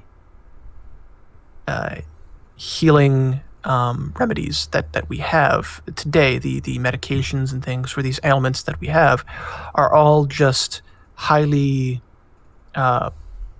specified, more, I guess, potent extractions of these natural remedies and general wisdoms that our ancestors had and have been industrialized in a sense that now give us unforeseen or foreseen but obfuscated side effects that are eroding our civilization on an ecological level and on a physical health level as well. And we can get into some of the specifics about that just to illustrate the point between the science versus intuition aspect, if Vincent has anything to rein me back in on. Yeah, one thing is that so in that same book, because Crisis of the Modern World was very much a book filled with an analysis of what modernity really is, and so that comes down to the sciences as well. But another claim that was made was that for the traditional society, the science is only valid if it corresponds to a reflection of a higher science, or like a higher truth. So like you would have mathematics, but that would be a result of some type of divination. Or you would have alchemy, which resulted in chemistry, but you also had that same more esoteric and initiatic element of self-preservation and spiritual alignment with these various different I want to say what's the word, ley lines or ley something or other, some type of metaphoric line used to denote a metaphysical correspondence. And so essentially what the point is that it's not so much the fact that what we have right now is incorrect or as he puts it, profane, but that the points of view from which we are originating is the profane element of the sciences. So what we really have is an increased abundance of knowledge that doesn't provide any substantial insight into the world. That's what Guénon was trying to get at with his outlook of science. Chad Haig puts it, he said, it is not so much that there are profane sciences as such, only a profane point of view. And because our science is confined to the lowest level of reality, which has voluntarily broken any bridge to a higher plane, it is a paradoxical science of ignorance. And so this is the kind of divide that you get when you separate these two, when you separate Gnosis from empirical evidence. And I think that's really the bridge or really the gap that we have to try to bridge here with the sort of traditional spheres of thought, the general right-wing movement, as it stands proper, is to try to reconnect the two, reconnect the Gnosis with the empirical evidence, reconnect the science with the religion, not as a guide, but as an actual science itself, if that makes sense. And that's what you see happening a lot with the corruption or perversions of the normie right in a lot of senses. Especially, you take as an example like the American Republican Party and the general conservatives that back them in a larger sense, where they're like the liberals but 10 years behind the curve. And on a philosophical level, that's always going to be the case, but it's accelerated now because of the attempt at the attempt at combat in this thunderdome of scientism. And the liberal left or cathedral side of things, as we have it, has had a very strong gatekeeping in this realm for decades. And so trying to combat them in this area will only be a knockout no contest for the conservative side of things, because of all of the volume of air quote empirical studies and consensuses and points of authority that they have in these realms. And so what needs to really be done is going back to that root of things in this fundamental truth of reality that hails to that spiritual side of things, that Gnostic side of things, that says, well, here's this fundamental point of reality on how things should be. This, however you say, empirical or authoritative source that you're bringing up flies in the face of that. It is wrong on the outset. There's no need to try and disprove it with another study or something that kind of tacitly agrees with you, because it never will in its entirety, and they will always have some means of destroying that on a narrative level in the grand scheme. That's why you'll get conservatives trying to co-opt the whole LGBT alphabet soup type of narrative thing, even though fundamentally they were against it because of that religious hold that they had to things that opposed that just 10, 15 years prior to where we are now. And now they are fully in support of it. And it's going down the way of the transgender movement and everything else along that lines as well. But the fundamental truth of the matter is that those movements and groups and demographics are fundamentally opposed to how the natural world works in both the lower material sense and in that higher knowledge sense. So relying on that higher knowledge is where we need to stand, because that's our strongest point, and then go from there to try and come back from the damage that's been done. You know, one thing that I was actually thinking of as you were talking is that, you know, you have these groups that still exist today, like the Freemasons, who originated as a unification of science and sort of divine intuition. That type of stuff that's kind of what I'm referring to when it comes to a proper form of a science. And there are very strict initiatic lineages that come into the sciences that teach you and guide you down your path in the science as a type of as a path not only for like an occupation, but a path for you to kind of discover other truths of the world through this science. And the same thing with the Hermetic societies in the medieval ages. And I know right now that there are none that exist today as an offshoot of the original Hermetic society, but there are many that still exist that kind of carry on those lineages through archaeological evidence and stuff like that you can find and kind of re-put together these traditions.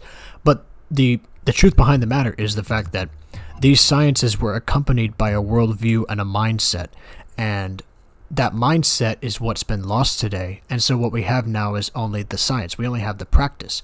We don't have that knowledge, that intuition. And where that knowledge and intuition is present, it is not being used for the sciences, if that makes sense. It really stays within the sphere of its own origination, or like it stays within the spheres of its own group. Like, for example, I mentioned at the beginning of this episode that there are some people who refuse to get into politics in the realm of religion and spirituality because of the fear of being misinterpreted in certain ways, and because of certain connotations that come with that being associated with one another. But really, like I said before, it's just one of those reunifications that needs to happen. You know, we have to, in a sense, unify that intellectual intuition, that gnosis, that Gnostic side of humanity, with that more material side of epistemological or empirical evidence that comes with studying nature. And I think that's one of the solutions that we kind of have to come to on the modern right as well, is to accept. I was just about to say accept the science, but essentially, yeah, accept the science insofar as the science is real, insofar as the truths that you are discovering relate some way into a holistic conception of reality, and not just evidence for the sake of evidence or fact for the sake of fact, but fact for the sake of truth. And I know that we've said earlier that there's a difference between what is fact and what is truth, and this kind of corresponds to that in a lot of ways.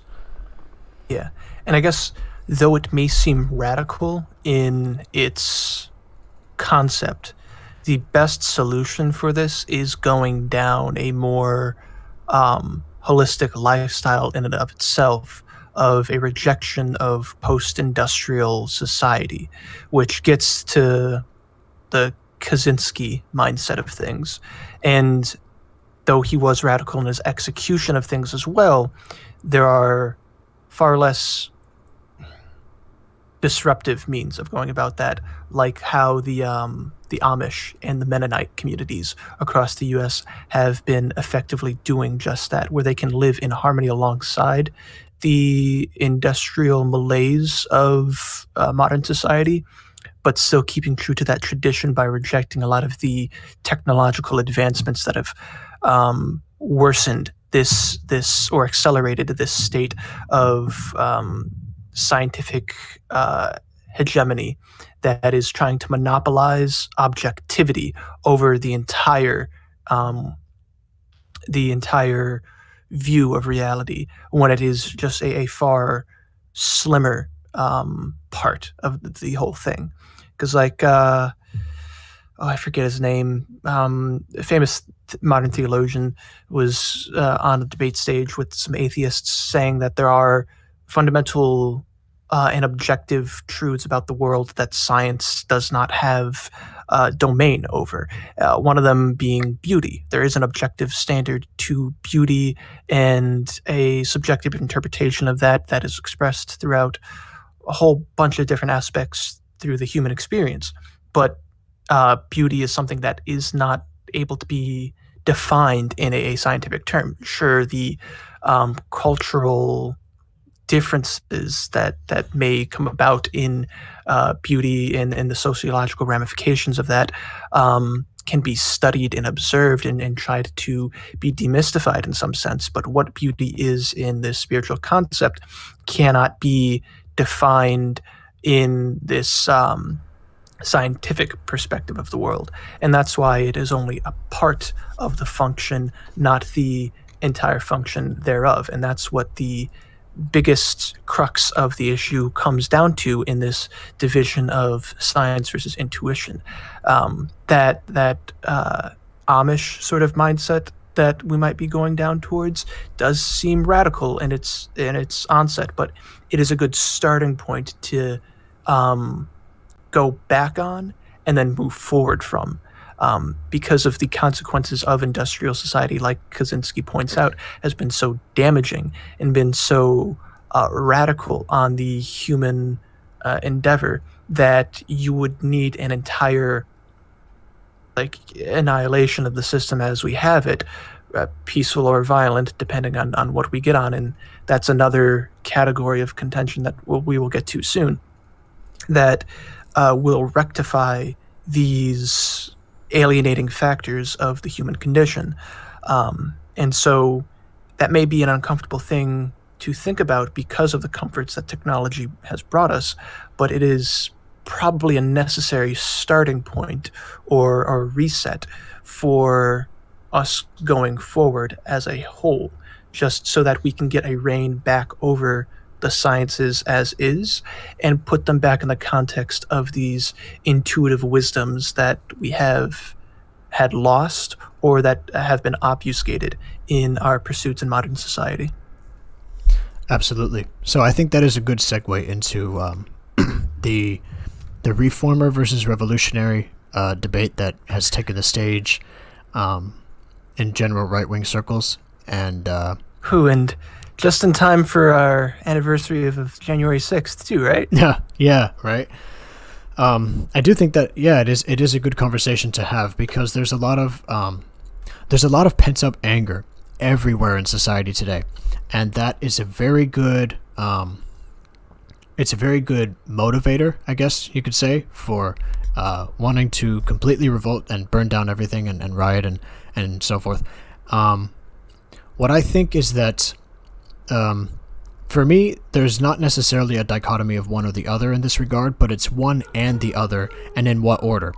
For me, it's more about how are we willing to deal with the ramifications of our society now, and how are we going to, in a sense, not revert it, but essentially move it to where we want it to be, to where we feel it would best be. And I think what's forgotten in many spheres is that the reformers and revolutionaries have one thing in common, and that is the fact that they both want power in some way.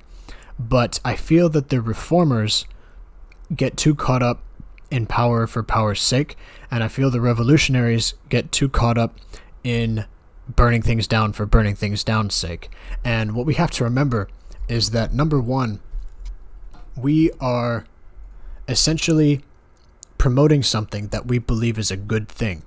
And what that means is that you have to approach this issue as if you are in support of something rather than as against something, and then weigh what you are willing to do in support of that thing. Also weigh the ramifications of your actions against that type of thing. If you revolt and if you become too loud and destructive, will you be ruling over ashes? Along the same lines, if you try to reform, will you be too slow, and will you essentially be ineffective against the tide that is against you right now with the neoliberal hegemony? And these are both valid questions to ask as one side or the other, but they both need to be considered as options, because there's really no third option in this sense. You know what I mean?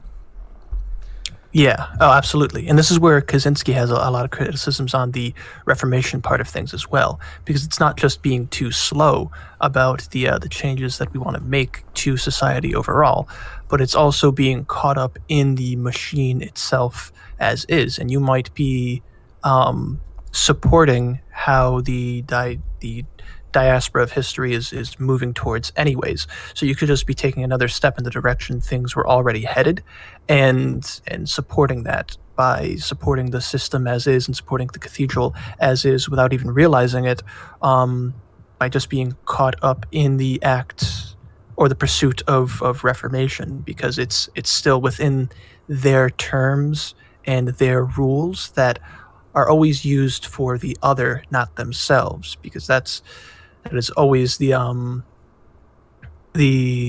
point of power, where it is I think it's Carl Schmitt that says sovereign is he who makes the exception, which is a quote being thrown around a lot today. And it is very true in that sense, because the people in positions of hard and soft power make exceptions for themselves through every rule that they try to enforce on the general population to keep them in line so that they can hold on to that power. And it's a very Machiavellian outlook on things too, but that is always able to be overcome, because there's the Machiavellian sense of taking power from old rule and maintaining power once you come to it. And it's always keeping that vision in mind of what the goal is and not the process as it goes. And that's true, like Vincent said, for revision and for reform. Excuse me one second. Yeah, when it comes to reform and revision, I think that a lot of the ramifications of either action don't really get taken into consideration, and that's kind of what you were touching on. And I think that because you are correct in the sense that when you are attempting to reform, you are adding to the collective decay, I guess you could say. But on the other hand, I think what needs to be stated in both realms is that whatever basket you put your eggs into, you need to make it to the store. You know what I mean? You need to go the full 9 yards. If you are going to reform, you must be successful, or else when you die, you fail. And the same thing goes with revolution. If you are going to revolt, you have to be successful, or when you die, you fail. And that's the thing. is that I think that people are going to be unwilling to put all their eggs in either basket, and that's myself included. I think that there's a lot of damage to be done to both our group, as it were, in both spheres, and I think there's also a lot of victories to be had in both spheres if we play our cards correctly. And so what to me, what it is, it's about getting into the positions in which you can enact a certain amount of power. Whether that's through reform or revolt, kind of doesn't really matter, as long as you have as much power as it takes to be successful in either realm. But a lot of that begins with the same thing. If you're going to go about reforming, I think there's a lot of an easier access to doing that, because when you go for reformation, there's a political basis to have support you. You can kind of subvert the MAGA crowd for what it is and use it to your own ends. If you're going to run for public office, let's say, you can also, as much as it seems counterintuitive to the goal, you can also get a degree and get into a position in a company that is of a vocation that you do want to pursue.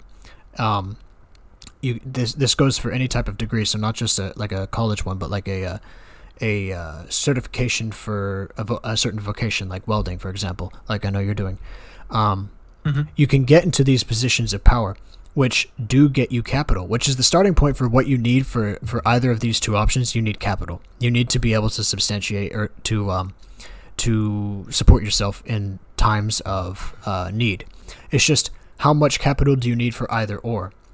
I think that the goal should be to attempt to go down the Reformation path while putting the eggs in the basket slowly of going down the revolution path, because nobody wants to be the instigator of something and then fail. You know, we've had a lot of those, and none of them have been successful in any way, and I don't think that any of them are even good representations of what we view as good and true, because to me it seems that they were a lot more driven to the action by online interactions and memes and stuff like that, which really this action should originate from within. It should be something that is wholly believed in as good, rather than as taking down something that is bad because the internet told you so, or because you saw just enough memes to piss you off and go do something. To me, this action needs to come from within, and nobody has taken the step to, I would say, go down that path that needs to be gone down, mostly because there's kind of not a lot of support that you're going to get from these people. There's no unified front against the institutions, so revolution is going to be very hard to come by. So like I said, I think that taking the path of reform, living your life, not putting your life on hold, not waiting until something happens, that is something that's very important to do. And the same thing, if you're going for down the middle route, and you're attempting to build like a parallel society, you still need to participate in society insofar as you get the money to build that parallel society, insofar as you build the infrastructure. And that's one thing that I think that a lot of people are forgetting, is that, or not forgetting, I would say, but ignoring, is the fact that you do still have to live your life. You can't just sit around and wait for someone else to start the revolution and LARP on the internet. And you also can't get too embedded within the system to forget what you actually support and lose your identity to being a cog in the machine. It's a very thin line to walk, but I think it's something that needs to be done. It's not one or the other, but it's one and the other if the other comes, if that makes sense. My solution, I guess, for this contention is you can't have revolution without a blossoming reform. And that includes building up these parallel societies as well. because at the upper echelons of the system, whatever bureaucratic entity or NGO or whatever it may be that is influencing society in these broad, wide sweeps, they still need people at the bottom of the pyramid to be the middlemen and workers and radicals and things like that. And slowly phasing out these people from the bottom up, like the long march to the institutions that the subverters, as you will, were being put in place of in the early parts of the 20th century, had worked for them because they weren't under any means of time restraint. We do have a clock ticking in a lot of senses on what we can do on financial, demographic, legal levels, and a whole bunch of different other aspects. And so it is a bit more of a rush for us, in which is why we need precision in this, the execution of this, regardless. So what I mean by reform before revolution is that when you do start getting people in these positions, getting people in these local level positions of soft and hard political power, you have some institutional backing where you can get away with things more than just lone wolfing it. And that doesn't necessarily mean anything violent in any means either. But like the rogue attorney generals and state prosecutors on different legal boards across the various states of the U.S. are most of the time funded through different NGO projects like, what's his name? The big scary Jewish man that everyone points and says is the bad man. Soros, yes, Soros funded whatever his NGO was, and it's direct contributions to aid these people to win elections or get them through schoolings to get the qualifications for these positions, so that they have ideological proponents in these places to convict people like the guys who stopped Ahmaud Arbery, and Ahmaud Arbery ended up getting shot, and now 3 men completely innocent of murder have been convicted to life in prison, 2 without the possibility of parole because of a very pernicious prosecution team, because they're activistic. But it's small positions like that if you just chip away at without the system realizing, then you can start investing in actual revolution, whether that be on a political, monetary, or physical level, or all 3 at the same time, which would be much harder to combat.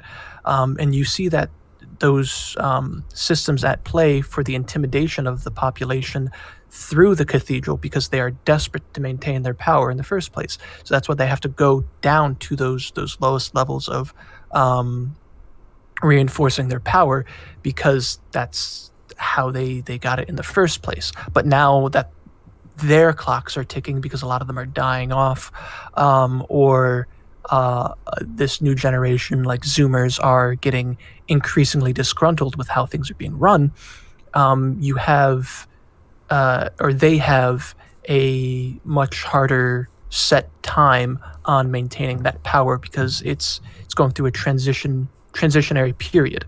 But it can't be transitionary towards how the general movement of society is going anyways.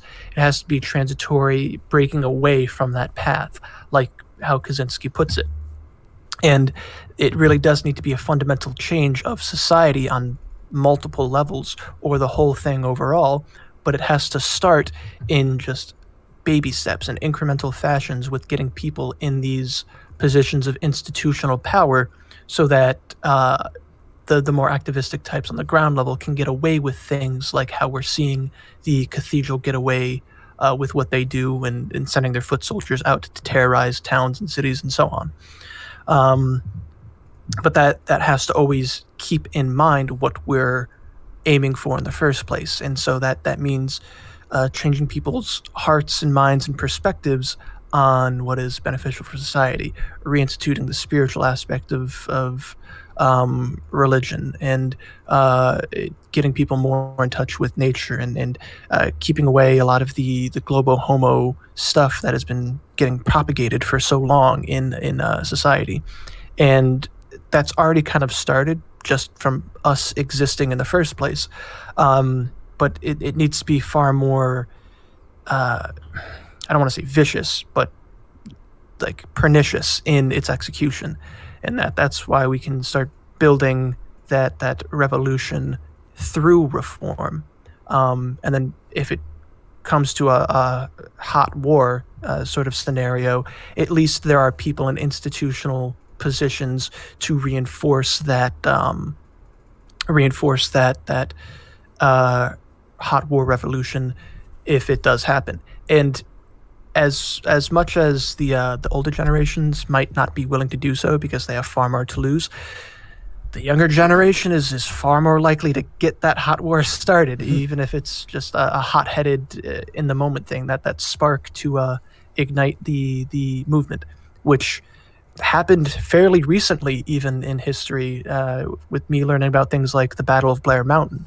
And that is an important part of American history that people should learn from more, because it is just enough people getting behind the revolution part of it, with just a few people in key institutional pieces of power, that will then influence these people to move and to have that reform stick, even if the revolution fails, like it did in Blair Mountain. There was a hot war that broke out, but then reconciled, and the miners that were fighting for these terms ended up winning in the end.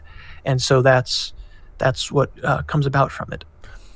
You know, as you were talking, I was kind of thinking of this issue in a more wider sense. And what I really think is that I've kind of been going down this path for a while now, but I think that we won't see much success at all operating strictly in the political sphere. We won't really even see it operating in the business and the financial sphere with a political character. For example, like alt tech, I feel like it really needs to step up its game in appealing to people who are outside of a certain political diaspora, because for example, Twitter will always be more popular than Gab so long as there is more information to be found that is apolitical on Twitter. And the same thing with YouTube and Odyssey.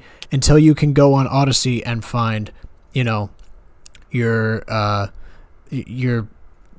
jewelry manufacturing tutorials, your makeup tutorials, your video gaming tutorials or live streams and stuff, and your political content, until you can go on Odyssey and find all of this mixed in stuff, your business ideas, your economic financial aid videos, until there's a substantial amount of content that is apolitical in the business world on alternative sites and alternative businesses, there really won't be much success in the realm of cultivating a group there beyond people who have a certain political opinion.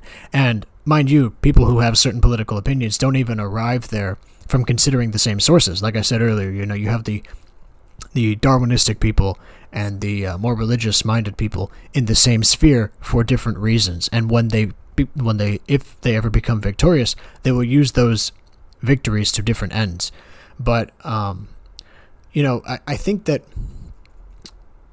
for all there seems to be an opposition to the current hegemony and the zeitgeist and the social semantics, there's actually very little. And that's because the shadow figures are constantly, they're at work. Almost every avenue of dissident action and thought is kind of deliberately a dead end or a tool to use, and they would not allow true opposition to become popularized. And when it does, they subvert it and utilize it to their own ends. And there's a whole bunch of examples of this. You have Antifa, where they have free reign in their own domain, but as soon as they become, kind of a substantial threat, they're shut down very quickly. And I've already touched upon the MAGA crowd, but those are another one. And the third positionist I view as another example, because this is as far as dissident thought goes. It really all amounts to it only amounts to populism and collectivism packaged and sold as traditionalism. And most third positionists, they really can't back up their claims to tradition for this reason. And that's because I do think that they're being coerced by these shadow figures to believe in something instead of considering the options around them to find something to believe in themselves. Or getting caught up on the historical revision versus boomer truth thing, Exactly. which is a big thing they get stuck on a lot too. But to help your point on the getting away from institutions on a wholly political level as well, I do want to praise the groups or the peoples that are going about doing exactly that in building institutions that are either educational or business oriented or just community oriented entirely, that have already kind of started that route on the right or the traditionalist mindset. People like the people at Radio Albion and a lot of the businesses they support and promote that are very traditionalist oriented people, but are things like tea shops or other avenues that people work around that are apolitical entirely. People like Academic Agent, who has been working very diligently on his academic course series on like the economics and rhetoric courses that he writes, or even like the Bertarians, where they have entire communication and transportation networks between their businesses and like maps and things that they have on a growing foundational level, with things like homesteads that you can find in your local area to get milk or food from. It's things like that just slowly build up on top of each other, that people already have these presuppositions in their mind, but are building these institutional foundations that are completely apolitical entirely. You just have to know who to trust to support in those endeavors, and doing that gets us a lot further than just trying to attack the system at its strongest points. The same thing is like, along that same strain of thought, we have like, we as people, we think very linearly, and we essentially, the process we go through is we find a goal, we have a motive, and then we take an action, and then we see a result. But we don't really consider the fact that our motive, our goal, could be the product of someone else's result, if that makes sense. Someone else could have already gone through this process to essentially grift us into believing a certain thing and wanting a certain thing, something we might not even want at all. And that is the most powerful thing that is used in the sphere of thought, especially political thought, but in general thought as well, is that the fact that there are a lot of grifters, a lot of people who want to instigate a reaction and successfully do so in society, that people play into very unknowingly, and they kind of incorporate it as part of their as part of who they are. They get sold an identity, maybe not for actual money, but in exchange for attention, or in exchange for something else. They get sold this identity, this belief system, this dogma that they believe and then apply in their life as if it is something that they wholly conceived of as their own, and they are led to take a certain action because of it. So the goal that they believe that they have thought of themselves was actually something that was put in their minds by someone else. And I think that that's the situation that we're seeing in many spheres today. And that's why I fear a lot of talk of revolt or revolution in general, is because this can be very, very misguided if it plays into the hands of certain individuals who want to instigate that reaction for their own benefit.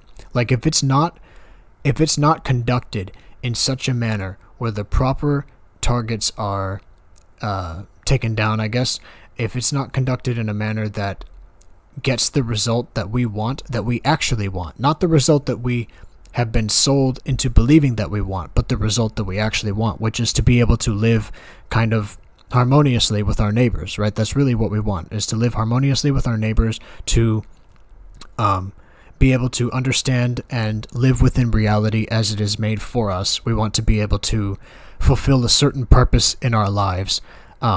These are the things that we want, and so anything else that we do is a result or is a method of getting this what we want. And if we do something in the sense of if we do something that plays into any other goal besides trying to achieve this goal, we might be playing into the hand of somebody else for their own personal gain, which is going to shut us completely down. And that's what I think is. That's why I think that the talk of reform versus revolution is kind of a necessary one to be having, but at the same time, I don't know of any substantial, clear-cut solution to this besides saying it's both at the same time. That's my solution to it. Yeah, which is a different way of like we said what each other was thinking, but in just different perspectives on it.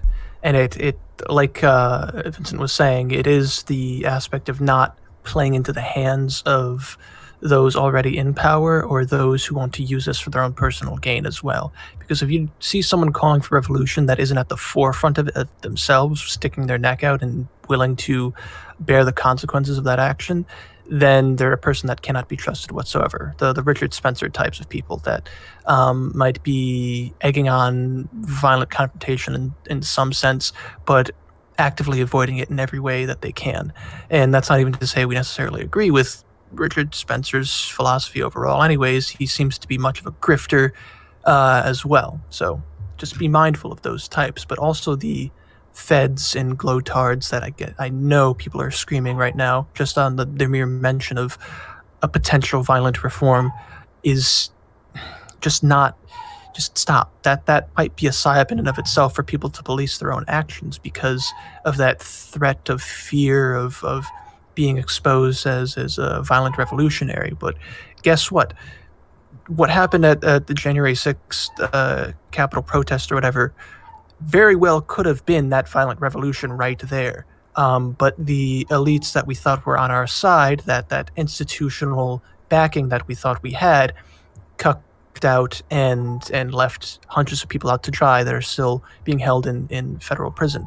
And as scary as that idea sounds, that was right there for the taking. There was 1 million people there. I saw it up close and personal, and it was a sight to behold. It was on the precipice of actually achieving that goal, like the revolutions that people like Castro were able to conduct, even though those were a much smaller group of people that were militarily trained. There were many veterans at the Capitol riot. There were many people that had training and had some sort of institutional semblance to achieve those goals, and just have a sweeping eviction of all these people. Not necessarily with killing anyone, but just physically acting as a barrier from them doing what we didn't want. And that was right there for the taking, but it was that preparation and lack of direction that the masses had in that moment that kind of fell apart, mostly because that institutional person, which we all know who I'm referring to, was too afraid to cross that Rubicon in that moment. And now that moment of potential revolt has been quashed and is being used as a narrative mouthpiece. So it's possible, and that opportunities like that will come again because the system as is very weak. We just have to be prepared on an institutional level for that to come about. And if we finally do have that backing for our own people being on the inside and having people in non-political positions that can fund and help and add logistic support to, a total revolution might be possible without even it getting violent. And that is something that would be probably the best case scenario, because it'd be a very quick, wide sweeping eviction of the elites, as it were, and an institution of a more sovereign rule, so long as that direction is kept in the minds of everyone operating together. Yeah, I definitely agree. I I think this might be a good place to wrap up the conversation, actually. We're going for about 2 hours and 45 minutes or so. So, Yeah. I guess that last point of the COVID versus demographics thing is it's not as fundamental as an issue as people are taking it out to be, because what's going on is going on, and everything else we've touched upon throughout this entire episode helps tangentially to both of those issues. So we wouldn't have much more to say about that anyways. Yeah. All right. Well, I guess as a closing statement, one thing I would like to say is that there is seemingly very much disunity on our front when it comes to these issues, but I don't take the same position as a few other people who might say that these issues will become as divisive for us as a front as most people think they will. I think that at the very least, if there is one group or if there is one unified coalition that is willing to essentially put these issues behind us, not necessarily permanently, but to supersede these issues in goals and to come together by unifying on the same principles, the kind of the way we've been talking about with the Christians and the pagans, unifying along the same principles of divinity. If we talk about the historic revisionism versus historic loyalists, I guess you could say, you can unify on the fact that you have found the same set of ideas and you believe that these should be implemented no matter what historic events took place. And that's the same thing with scientism and the more intellectual, intuitive type of knowledge, the more Gnostic type of knowledge. That is essentially that issue is essentially solved, I guess you could say, by understanding that the unification of the two processes is actually the fundamental, I don't want to say end goal, but it's the fundamental formulation that can be taken by either scientific process or more intellectual and more Gnostic forms of knowledge. And then I guess for this last part, for revolution versus reform, it really is circumstantial. But the most important thing to consider is that this issue alone is probably something that is being, I would say, manufactured to divide us almost. This issue to me seems almost like a non-issue. Like, I know you say that the Christianity and paganism one is a very easy gap to bridge. This one I think is a very easy one to bridge as well, as long as we understand that when the time comes we need to be prepared, but if the time does not come, we also still need to be doing something productive in this sphere of things to try to, I would say, influence things in the way that we view being most positive. Otherwise we don't have a legacy. We won't find any success. Absolutely. And I think to just add to that and close is to not let fear dictate our actions or decisions on any of these matters either.